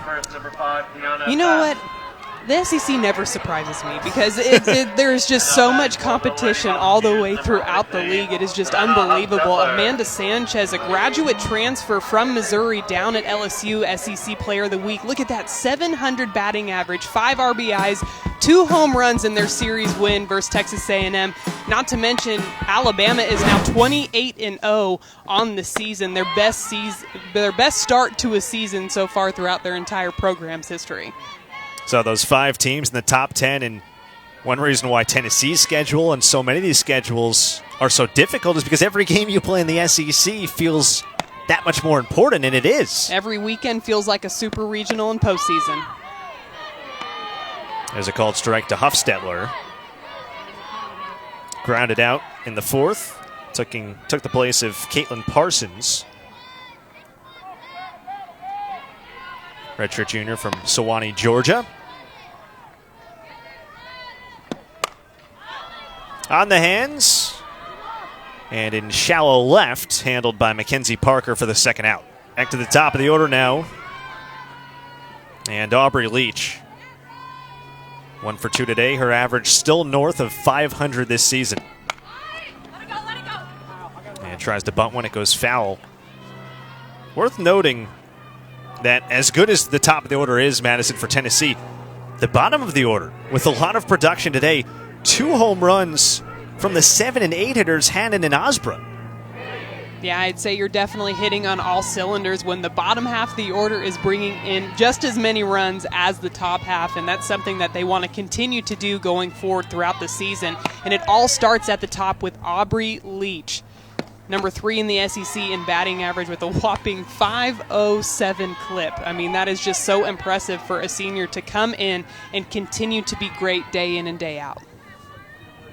Hard to fathom a hit in more than half of your at-bats. Just remarkable. It bounces in there, and Bats with some speed, able to take second, and she got hit by that ball as well.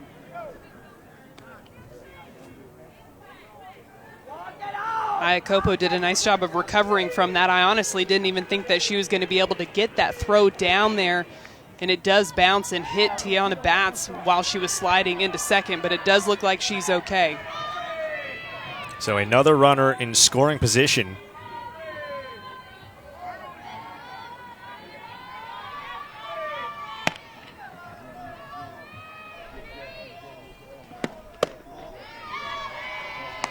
And now 3-1 on Aubrey Leach. And I'll be curious to see if Aubrey Leach changes her approach at the plate during her at-bats off of Ellis. She was slapping and bunting a lot more. We did see a bunt attempt on that first pitch, but now she seems to be standing in there trying to drive in that run at second base. Count now full. Bollinger has certainly had to work hard in this inning. Her pitch count up to 50. Tennessee an 8-2 lead, bottom part of the 5th. Top 15 matchup in Knoxville, day 2 of the Tennessee Invitational. 2 teams with championship aspirations squaring off in a huge March battle. Payoff fouled back, and we'll do it again.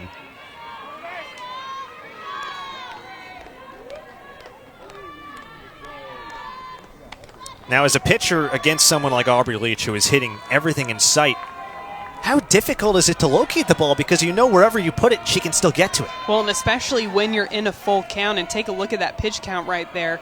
22 balls and 29 strikes. I'm sure Coach Mike White would like to see that ball count a lot lower so that strike count would be a lot higher and getting ahead of these batters. And that's what you've got to do against an elite batter like Aubrey Leach. Try to get ahead. That way you can throw some of your junk pitches and see if she'll swing out of the zone to get herself out.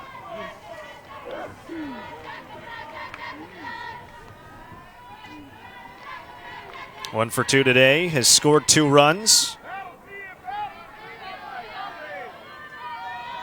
Set the Tennessee single-season record for runs scored last year. Payoff pitch with 2 down. And takes ball 4. Another terrific at-bat by a Tennessee Lady Volunteer. And now they've got 2 on for Chelsea Segern. Batting for the big orange, third baseman, number 17, Chelsea The Segern. last time up for Chelsea Segern. Got it on the action. A 2 RBI double in the third. Well, Chelsea Segern coming back from that knee injury that she got 2 weeks ago, but it seems to be doing just fine by smoking that double out there into the right center gap.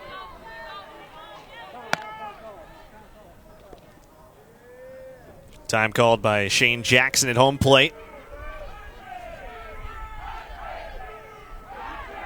We've talked about Segern and her coming back from the knee injury.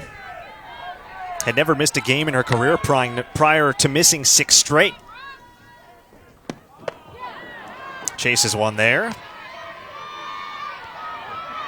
That has to be maybe one of 2 or 3 pitches today that Tennessee has swung at out of the zone. Well, and you can see immediately on Chelsea Segern's face that she knew that that was a pitch that she should not swing at. So you're going to look for her here to regroup, regather, and look for balls in the zone. 2 for 3 today. And right on cue, a nice take, count even. And if I'm Bollinger, I would have thrown the ball in the exact same spot to see if Chelsea Segern was going to swing at it again. And now since she didn't, now you got to try to come back with something over the plate or even that off speed. See if she'll hit you into a ground ball here. Segern, one of 2 Texas products on this Tennessee roster, along with Aubrey Leach. Now 2-1. And it's rare for Ralph and Karen Weekly to get recruits from Texas. Only 2 of the 4 players they've had from that area over their 18 years in Knoxville. 2 down, 2 on in the bottom part of the 5th. A 2-1.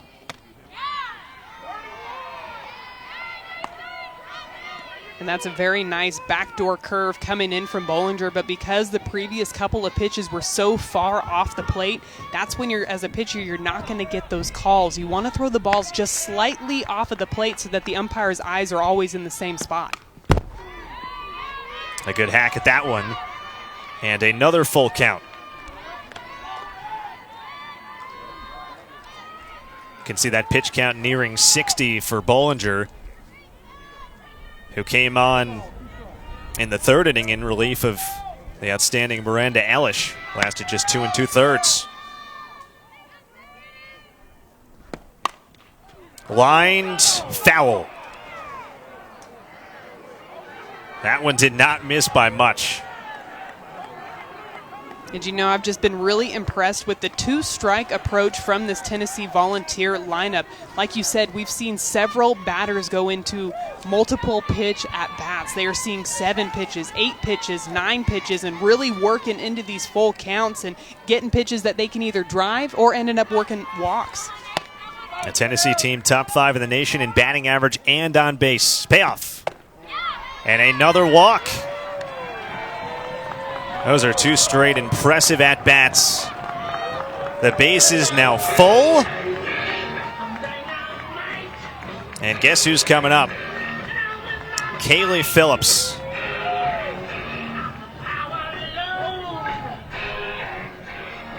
And again, if I'm Iacopo here, I'm just trying to calm down Bollinger, make sure that she's throwing the ball in the strike zone, attack these batters. But looks like we might see another pitching change for the Longhorns.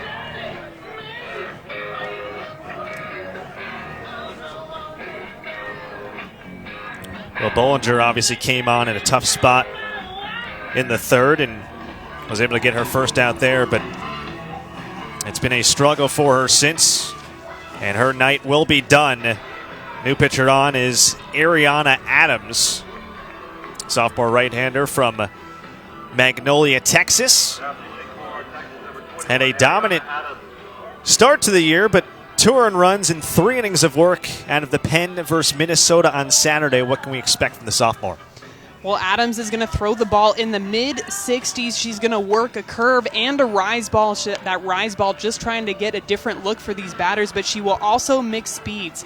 One of the things that makes her so effective is her ability to throw that changeup in any count, which means she's going to be able to throw it for strikes. So for Adams right here, her job is to attack Kaylee Phillips, go right at her, do not give up any more free passes to this Tennessee lineup.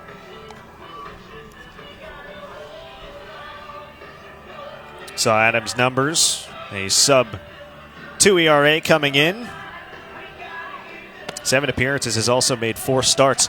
A couple pitchers on this Texas team go back and forth between starting and relieving, and that's a regular occurrence in softball in general. Sunday at 8 Eastern, 7 Central, we'll have our SEC Now selection special where we'll break down the brackets and preview all the games the SEC teams are playing in. You can always watch it on the ESPN app from anywhere.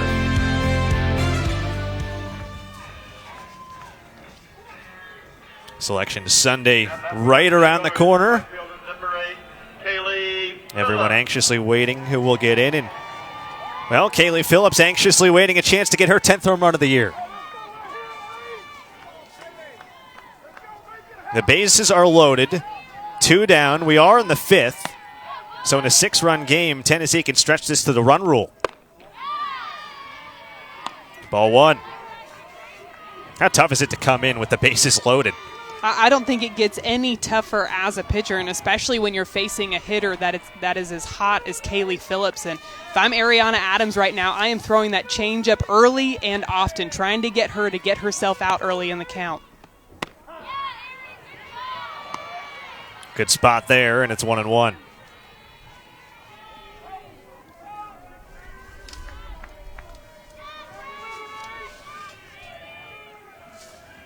Well, Adams has allowed 2 home runs this season.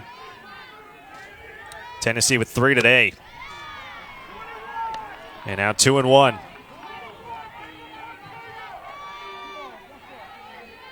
It's interesting because I'm sure everyone will ask Karen and Ralph Weekly about the home runs, but the walks and the quality of the at-bats equally impressive. Well, I think you said it right there. The quality at-bats and their ability to string them together back to back to back. It doesn't help you out a whole lot when you have one quality at-bat here and one there, but Tennessee really stringing them together.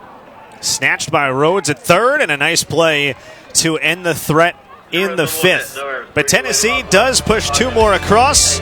Kaylin Hannon, a 2-run blast. Tennessee's 3rd of the day. Well, Kaylin Hannon taking advantage of this pitch up in the zone and driving it out to right field. We're headed to the top of the 6th.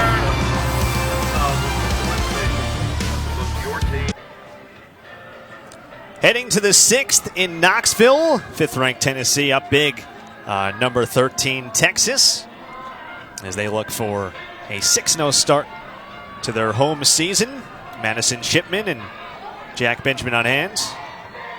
Ashley Rogers back to work. What's impressed you most today, Madison, about the Lady Vols?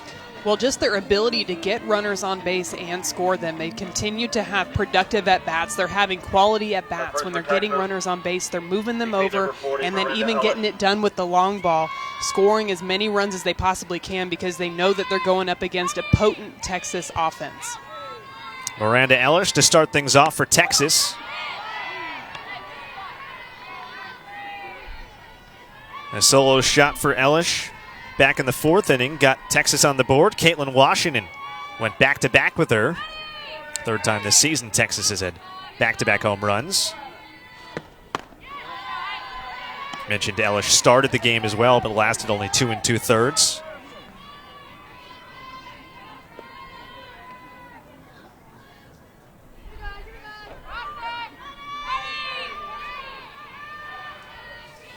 (2-0). And now 3-0. And one thing Tennessee's pitching has done well today of Madison is not allowing that leadoff runner to reach base.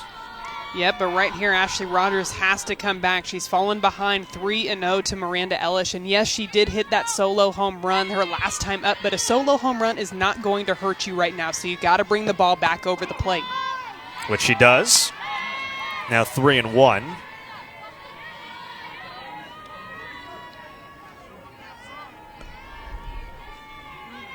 Ellish hit that home run off Tennessee's starter, Maddie Moss, who gave up those back-to-back home runs, didn't get it out in the 4th inning.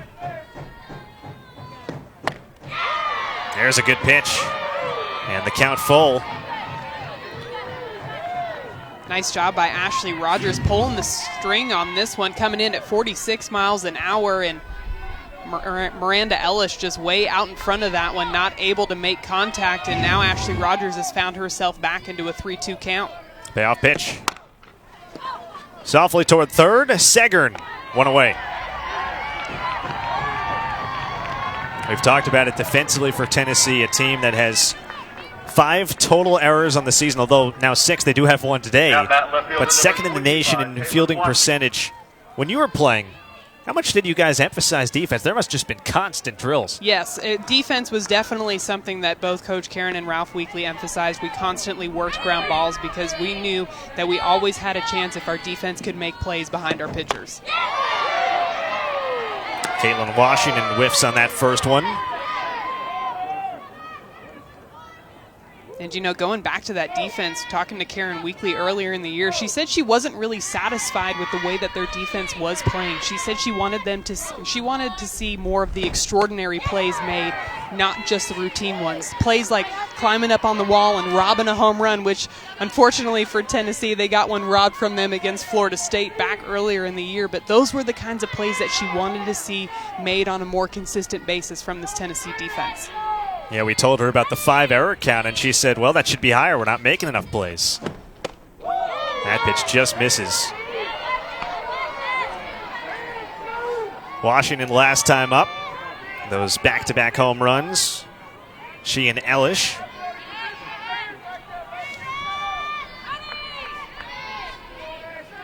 It was Washington's first long ball of the season.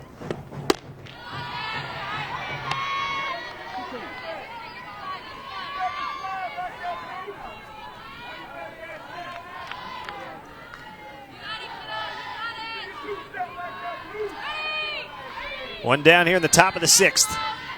2-2. Softly toward first. And Morgan will take it herself. Rogers again working the ball low in the zone. Typically you see her throw that low rise and that high rise, but on that pitch, getting Caitlin Washington to hit that ball right off the end of the bat, so it's an easy ground ball to Ashley Morgan for out number 2. Mackenzie Parker is the batter. 2 quick outs for Texas in the 6th. And another great off-speed. Well, it's interesting with Rogers. We had talked about yesterday she had come in with 13 consecutive scoreless innings, allowed 2 runs in the 2nd to BYU, but it's impressive the way she's bounced back here tonight. Well, she just has really great composure on the mound. You can never tell by looking at her if she's having a good day or a bad day. And that's impressive, too, for a freshman to come in and have that mentality. Karen Weekly has told us about it. Certainly a mindset type thing that a lot of younger players you have to work on hard with. And I think a lot of that has to do with her playing at such a high level in high school because she's carrying that experience on over into her freshman year here in college. This one ripped into left center, and it gets by Hannon. Extra bases for Parker. She'll slow down at second base. And Texas with a 2-out base runner, a double off the bat of Parker. A very good piece of hitting by Mackenzie Parker for her 3rd double on the season. Gets this pitch that's left up in the zone on the outside half and uses her legs to drive that ball into the left center gap for a double here with 2 outs. And we know that 2 outs seems to be the hot spot for this Texas lineup, and KK Hyder's going to see if she can try to continue that rally. We've stressed it all day long. About half their RBIs come with 2 outs. KK Hyder 1 for 2.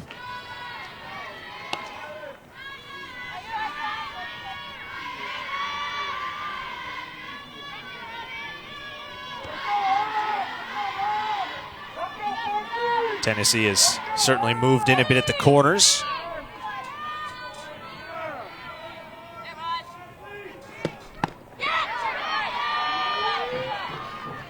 KK Hyder, a player that brings a lot of experience to this Texas lineup, won a NJC AA D1 championship at Butler Community College back in 2017, so she knows what it takes to be a part of a winning program.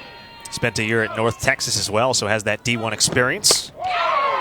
There's a tough pitch, 65 on the gun, and it's 1-2. And we've seen a lot of those off speeds from Rogers this inning, but she comes in there with the high heater at 65 miles an hour. And after watching those pitches coming in at 49, 50 miles an hour, that 65 mile an hour pitch looks like it's coming in at about 70. And that one is bunted foul. So that is the 3rd out of the frame, a strikeout in a sense. There was one hit there. And Tennessee will take an 8-2 lead to the middle of the 6th. Dominance in Knoxville. A 6-run lead for the 5th-ranked team in the nation, the Tennessee Lady Volunteers, on another top 15 team in number 13, Texas. Playing a tough schedule, nothing new for these Lady Vols. You can see some of the opponents they've already played, and of course the SEC slate still lurking. Well, the weekly schedule, the Tennessee schedule, to be like this, they want it to be difficult. They want them to face tough competition early in the year because at the end of the day, all these teams out here are fighting for a spot into the postseason, and nothing prepares you more than facing top competition early in February.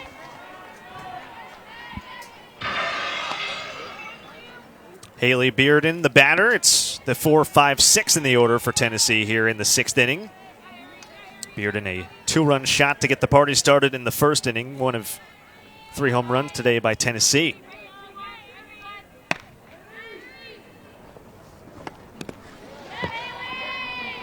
Bounces in, and it's 1-1. And another thing you've got to think about for this Texas pitching staff, they do have Shaylin O'Leary over there on the bench, and one of the unique things is that they have 4 pitchers that all have the capability to start, but they also have to face this Tennessee team again on Sunday. So you've got to imagine that this was definitely not the game plan to show Tennessee 3 out of your 4 pitchers on game 1. How tough is that to manage if you're Mike White, and I guess the weeklies in general as well, knowing that you have 4 games to play, you've got a couple top 15 opponents? Well, it's hard because you want to make sure that you're throwing the best pitcher for that matchup. Everybody does better against certain batters, and that's what it makes it difficult. If you throw them one game today, can they throw again tomorrow or the next day? But again, for Texas, Tennessee has seen 3 out of their 4 pitchers already on night 1. Definitely not the game plan and not something that they wanted to have happen going into Sunday. That's a great point, and of course we know Miranda Elish can go every day if needed, but popped to short, and Parker, who's played a nice game over there, able to haul it in. Quickly one away in the home half of the 6th. And that was a good look there of the changeup from Ariana Adams, getting Haley Bearden behind in the count 1-2, and throws that ball just early enough to where she can get out in front and a nice easy pop fly for out number 1. Mentioned Adams is one of these players with the ability to both start and come on in relief. Pinch hitter is Jenna Holcomb. So she bats in place of Amanda Ayala, who was 0 for 2 with a walk and a run in the 5th.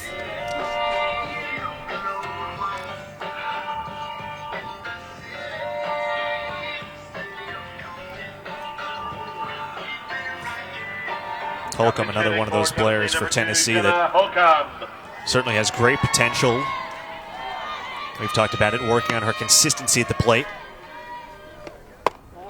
Well, and Holcomb finished the year batting over 400, so if you're looking at this lineup and you see that stat line, you're kind of thinking, why isn't she in the lineup? But one of the things that she's really struggled with is making sure that her feet are staying inside the box. With that new slap rule that was put in place last year, she's really had to adjust and is continuing to work on her footwork.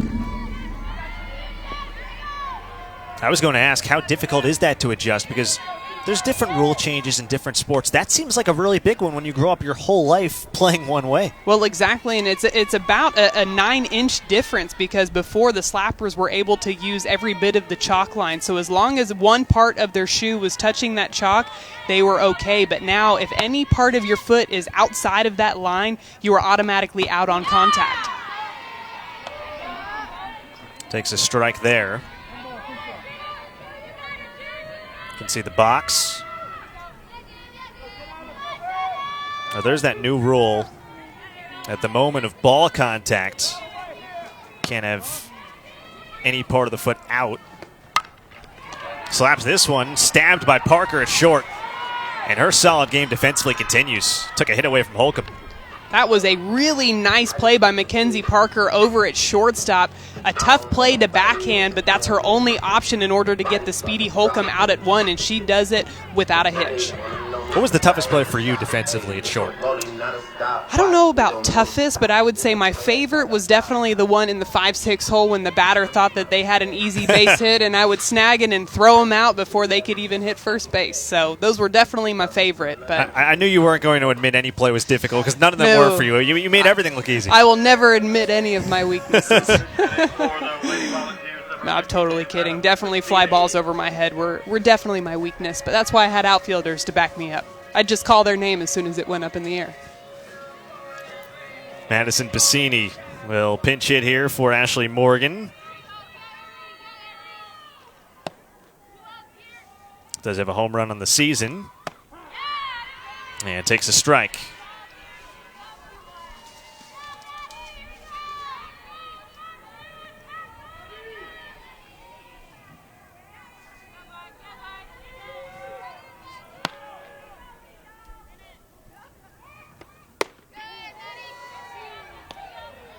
Piscini, a senior from San Diego. A lot of California products on this Tennessee roster.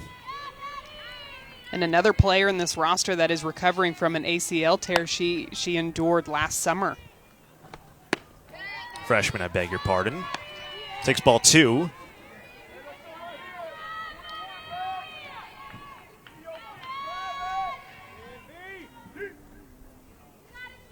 Yeah, an injury that's unfortunate, but seeing it, of course, a lot more in sports in general and on this Lady Vols team.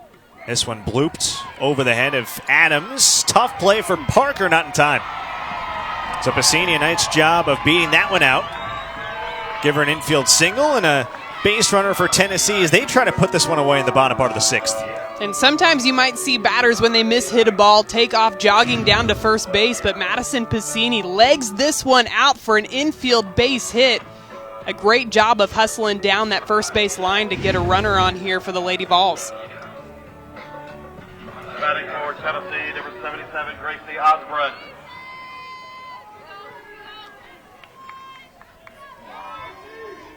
So Gracie Osborn, the batter.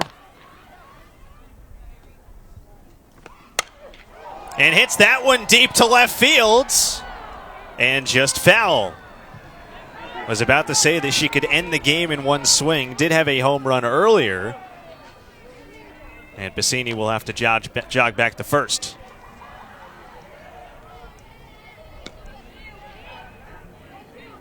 Osborn, one of... You know, I was just thinking with Osborn up, I had Hannon up in my scorebook.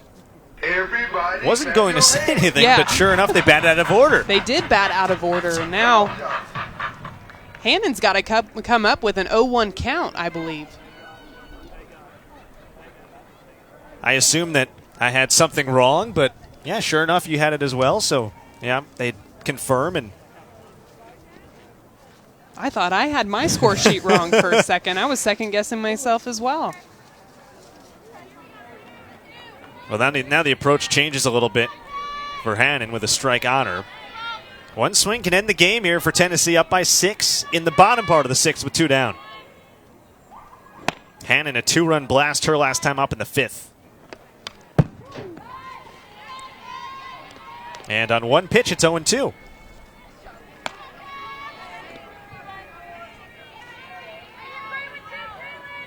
You can see the numbers there on Hannon. We talked about her as one of the power threats, one of the many on this Lady Vols team.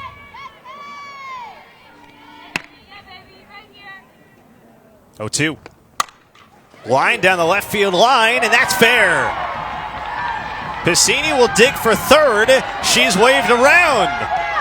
Throw cut off. Tennessee tacks on another.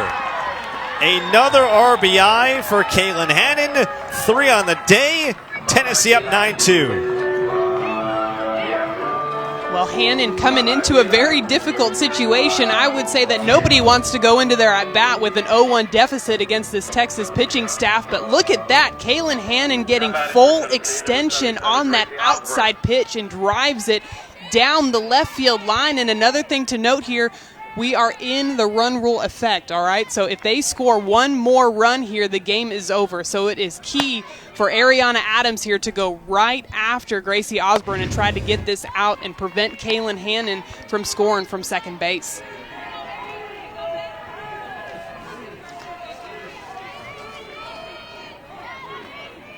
So 3 RBIs today for Hannon. Ups her total to 10 on the year. And now Osborn. Hit hard through the hole. Here's the throw home. And it's in time to get Hannon at the plate. And we will go to the 7th as a result. What a throw in left field by Washington. Well, they get the out at home right here. Gracie Osborn drilling this ball into left field, but Texas showing off their defense. Mary Iacopo getting that out at home.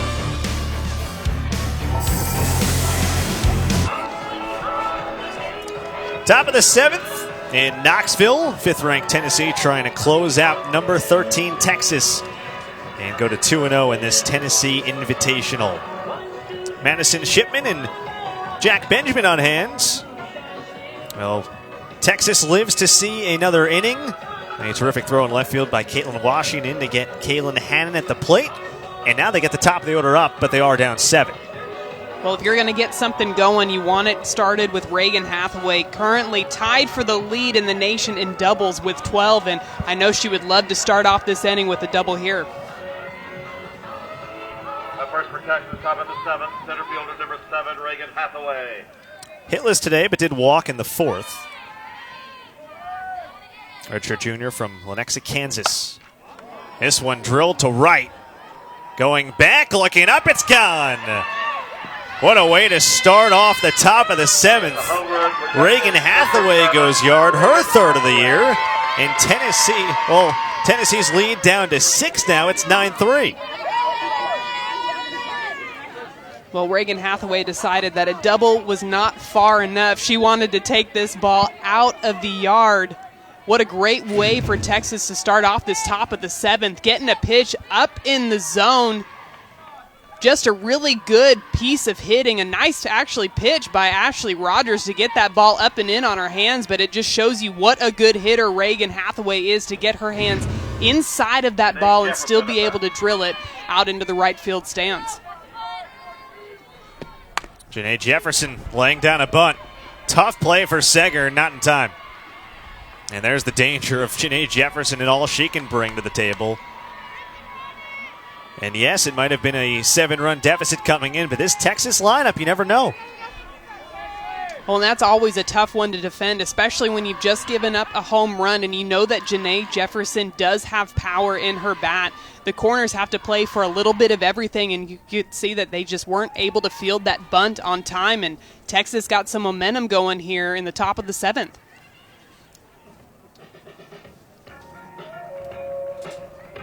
So Ralph Weekly goes out to the circle to talk it over with Ashley Rogers and his infields.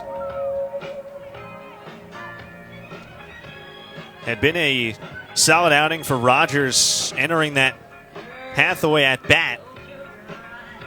Came on in relief of Maddie Moss and really was brilliant up until that home run allowed. And just her 3rd home run allowed on the year. But I really got to tip my hat to these Texas batters right now. They've been making really good adjustments throughout this game. They saw Maddie Moss earlier in the game who was throwing the ball low in the zone, made her bring it up, ended up hitting those back-to-back home runs, and now they know they're facing a pitcher like Ashley Rogers that's going to throw majority rise balls, and you can see them changing their barrel angles to get underneath those balls and hit them out of the park. The batter is Mary Iacopo. Tons of speed with Jefferson at first. And now 2-0.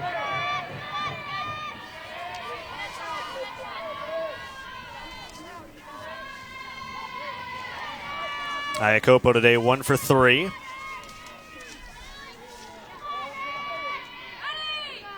Does have 4 home runs on the season. 2-0. And there's a strike.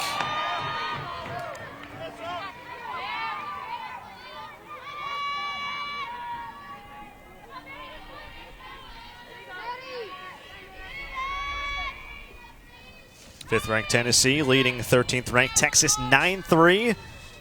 But no outs so far in the top part of the 7th. And now 2-2.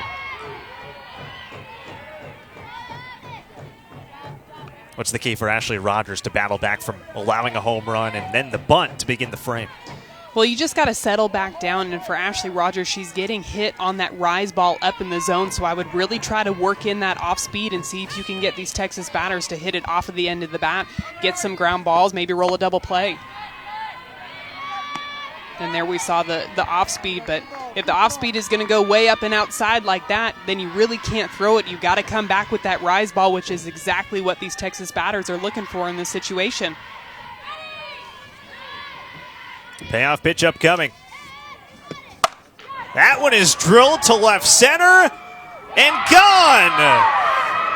A 2-run blast for Mary Iacopo, and Texas very quickly 3 on the board here in the 7th, and it's 9-5. Well, we just said that these Texas batters were looking for that rise ball, and as soon as Ashley Rogers threw that off speed for a ball, Mary Iacopo knew that that rise ball was coming on that next pitch. Gets a pitch right here, up in the letters, takes her barrel straight to it, and that was a no-doubter all the way. Another 2 runs across the board for the Texas Longhorns here in the top of the 7th.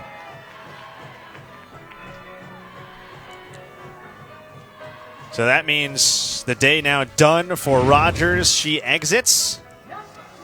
And back in comes Maddie Moss. You can see her numbers already today against Tennessee.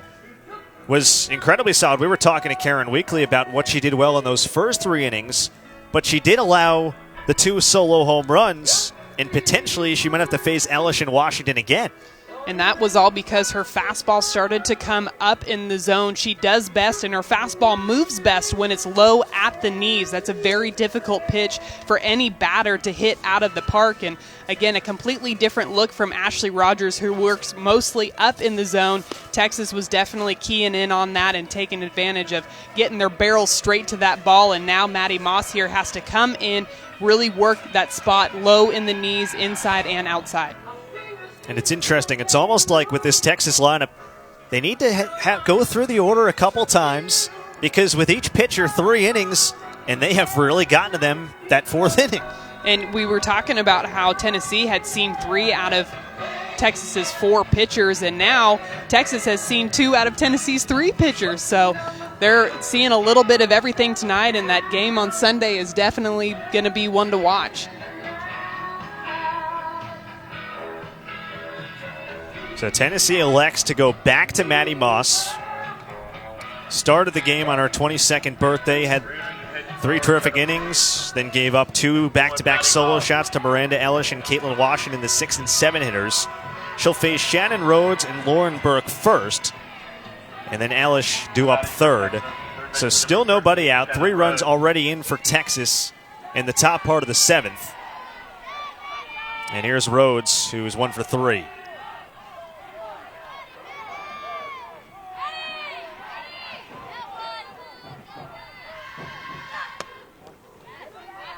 How difficult is it as a pitcher to throw those first couple innings, sit on the bench, and then have to come back and close it out? Well, if I had to guess, I would say that Maddie Moss was probably staying loose down there in the bullpen, just knowing how good this Texas lineup is and just having to be ready at all times. Rhodes, another player with home run pop. 1-0 on the way. And a nice off speed there, 1-1.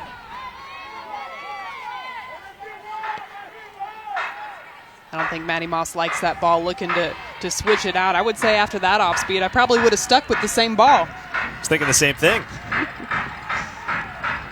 Get it cloned or something.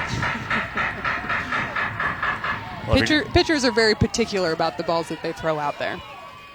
If you're just joining us, 5th-ranked Tennessee and 13th-ranked Texas. Day 2 of the Tennessee Invitational. Hit hard to short, handled by Leach. And makes the play to first. She got a tough hop at the end there and handled it well. And a lot of people think that transition from second base over to shortstop is an easy transition because it's the same distance away, but the ball spins very differently over at short, and she ends up throwing that ball over to Ashley Morgan's left, but does a nice job of hanging on to it and securing out number 1. So after the 2 home runs and a single to start the frame, a ground out. And now Lauren Burke takes ball 1.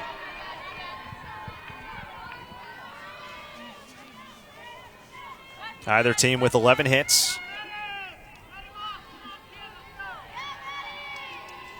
Each team 3 home runs on the board as well. We've seen it all on the offensive end today. Another good off-speed pitch there from Moss. And Lauren Burke, a 2018 Pac-12 all-freshman team member, and another player on this Texas team that really thrives in pressure situations. She hit .421 in postseason play last year, so she's really one to step up when the team needs it the most. And an RBI producing machine as well. There's a 1-1.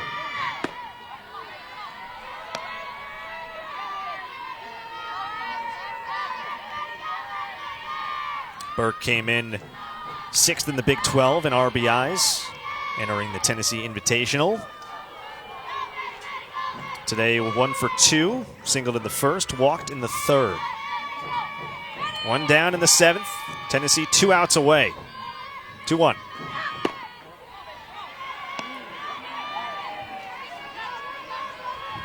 And you mentioned about Maddie Moss having to go and sit down for a little bit and come back into this game. And what I'm seeing right now from the radar down in the bottom right of your screen is that she's not throwing the ball as hard as she was earlier in the game. She's throwing the ball around 64, 65 miles an hour versus earlier it was 66 to 67. That time an off-speed fouled away.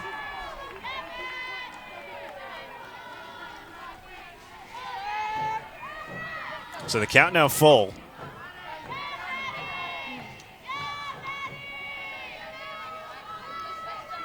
Texas already 3 runs in the frame. Reagan Hathaway got it started with a blast to right field. A Janae Jefferson bunt followed.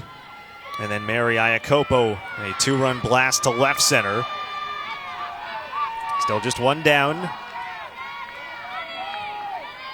Payoff pitch on the way from Moss to Burke. Inside, ball 4.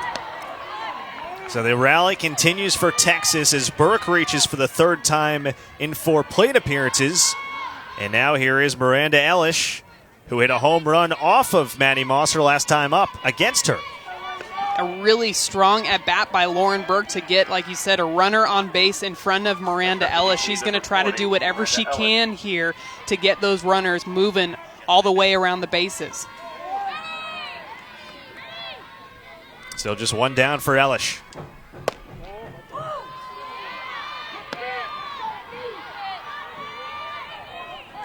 Now if you're Maddie Moss, what's the adjustment here against Miranda Elish, knowing you allowed a home run to her last time? Well, I like that call in the first pitch off speed, but it was just off of the plate, and unfortunately now you got to come back in with that fastball. I'd be throwing it low in the knees, trying to get a ground ball here. And misses there. Well, we mentioned last time these two squared off, it was in the 4th, and it was a blast from Miranda Elish. Well, she didn't have her best start in the circle, but she definitely made up for it with her bat with that leadoff solo home run. And now on a 2-0 count, Karen Weekly will go to the circle and talk to Maddie Moss. Well, and Coach Karen Weekly here is just telling her you need to throw the ball where it's called. We need to have strikes early in the count. When you fall behind to these Texas batters, we've already seen what happens. They jump all over those pitches in those hitters' counts. And now Miranda Elish finds herself in a very good 2-0 hitters count, knowing that Maddie Moss is going to try to bring something back over the plate. And it's interesting, too, for someone who throws as many strikes as Moss and entered 5th in the nation in strikeout to walk ratio. Already a couple of free passes today. So 2-0 on Elish. At first base is Burke. 9-5 the Tennessee lead in the 7th. That one laced back up the middle and a base hit. And it gets by Hannon in center. That allows both runners to move up another base. Texas puts a couple more in scoring position. And the big inning continues to roll on. Well, we know that Miranda Ellish was in a perfect hitter's count. She got a pitch that she could drive, and things are starting to snowball for this Tennessee defense. Kaylin Hannon, who is usually sure-handed out there in center field, bobbles that ball, and it allows Lauren Burke to get all the way over to third base.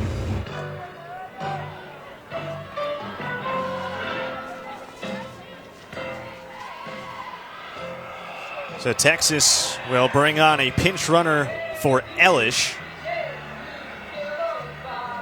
And it's Tuesday to Margosian. Of course, those 2 runs so crucial in a game where you're down by 4.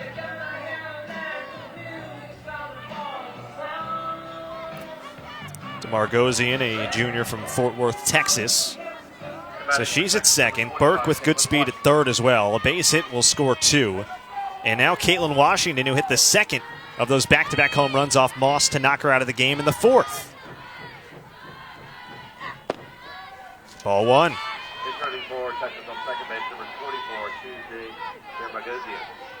How do you get your mind right as a pitcher here, knowing that things are getting a little out of control? You got to get back to your routine. So Maddie Moss does the same thing every pitch. She picks up dirt, she leans back, takes a deep breath. She's got to just focus on that routine and get back to what she knows. And on the flip side, as a batter, you can feel when a pitcher is starting to tense up. And I guarantee you that all these Texas batters can feel that Maddie Moss is really trying to work hard to get those balls back into the zone, working themselves into really good hitters' counts and seeing some really fat pitches thrown from Maddie Moss. Washington hit her first home run of the season back in the 4th. 2 runners in scoring position. That one bounces in, a good block by Osborn.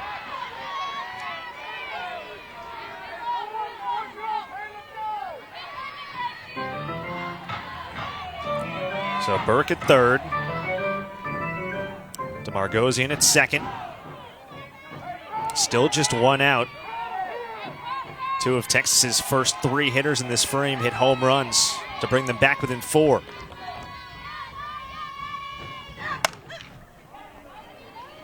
Slicing foul.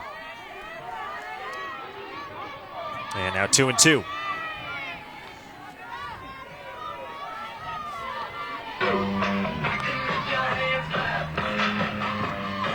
It's not easy to close out great teams, and especially an offense as prolific as Texas, you figured they'd have one more rally in them. Yes, and we are definitely seeing that. And surprisingly, it's not with 2 outs. They decided to do it right from the beginning of the inning. 2-2 on the way to Washington. Misses with the rise that time, and it's full. And Gracie Osborn really working hard back there behind the plate. You saw that changeup in the dirt that she kept in front, and Lauren Burke was just itching over there at third base to try to take advantage of that ball skipping away from her.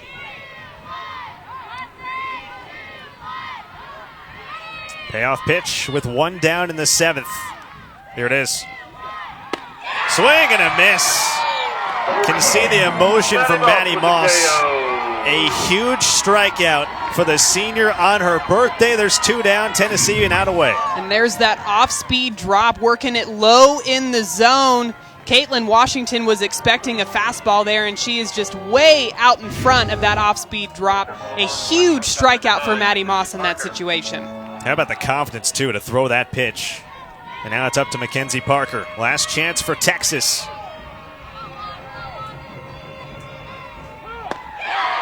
Same pitch, same result, 0-1.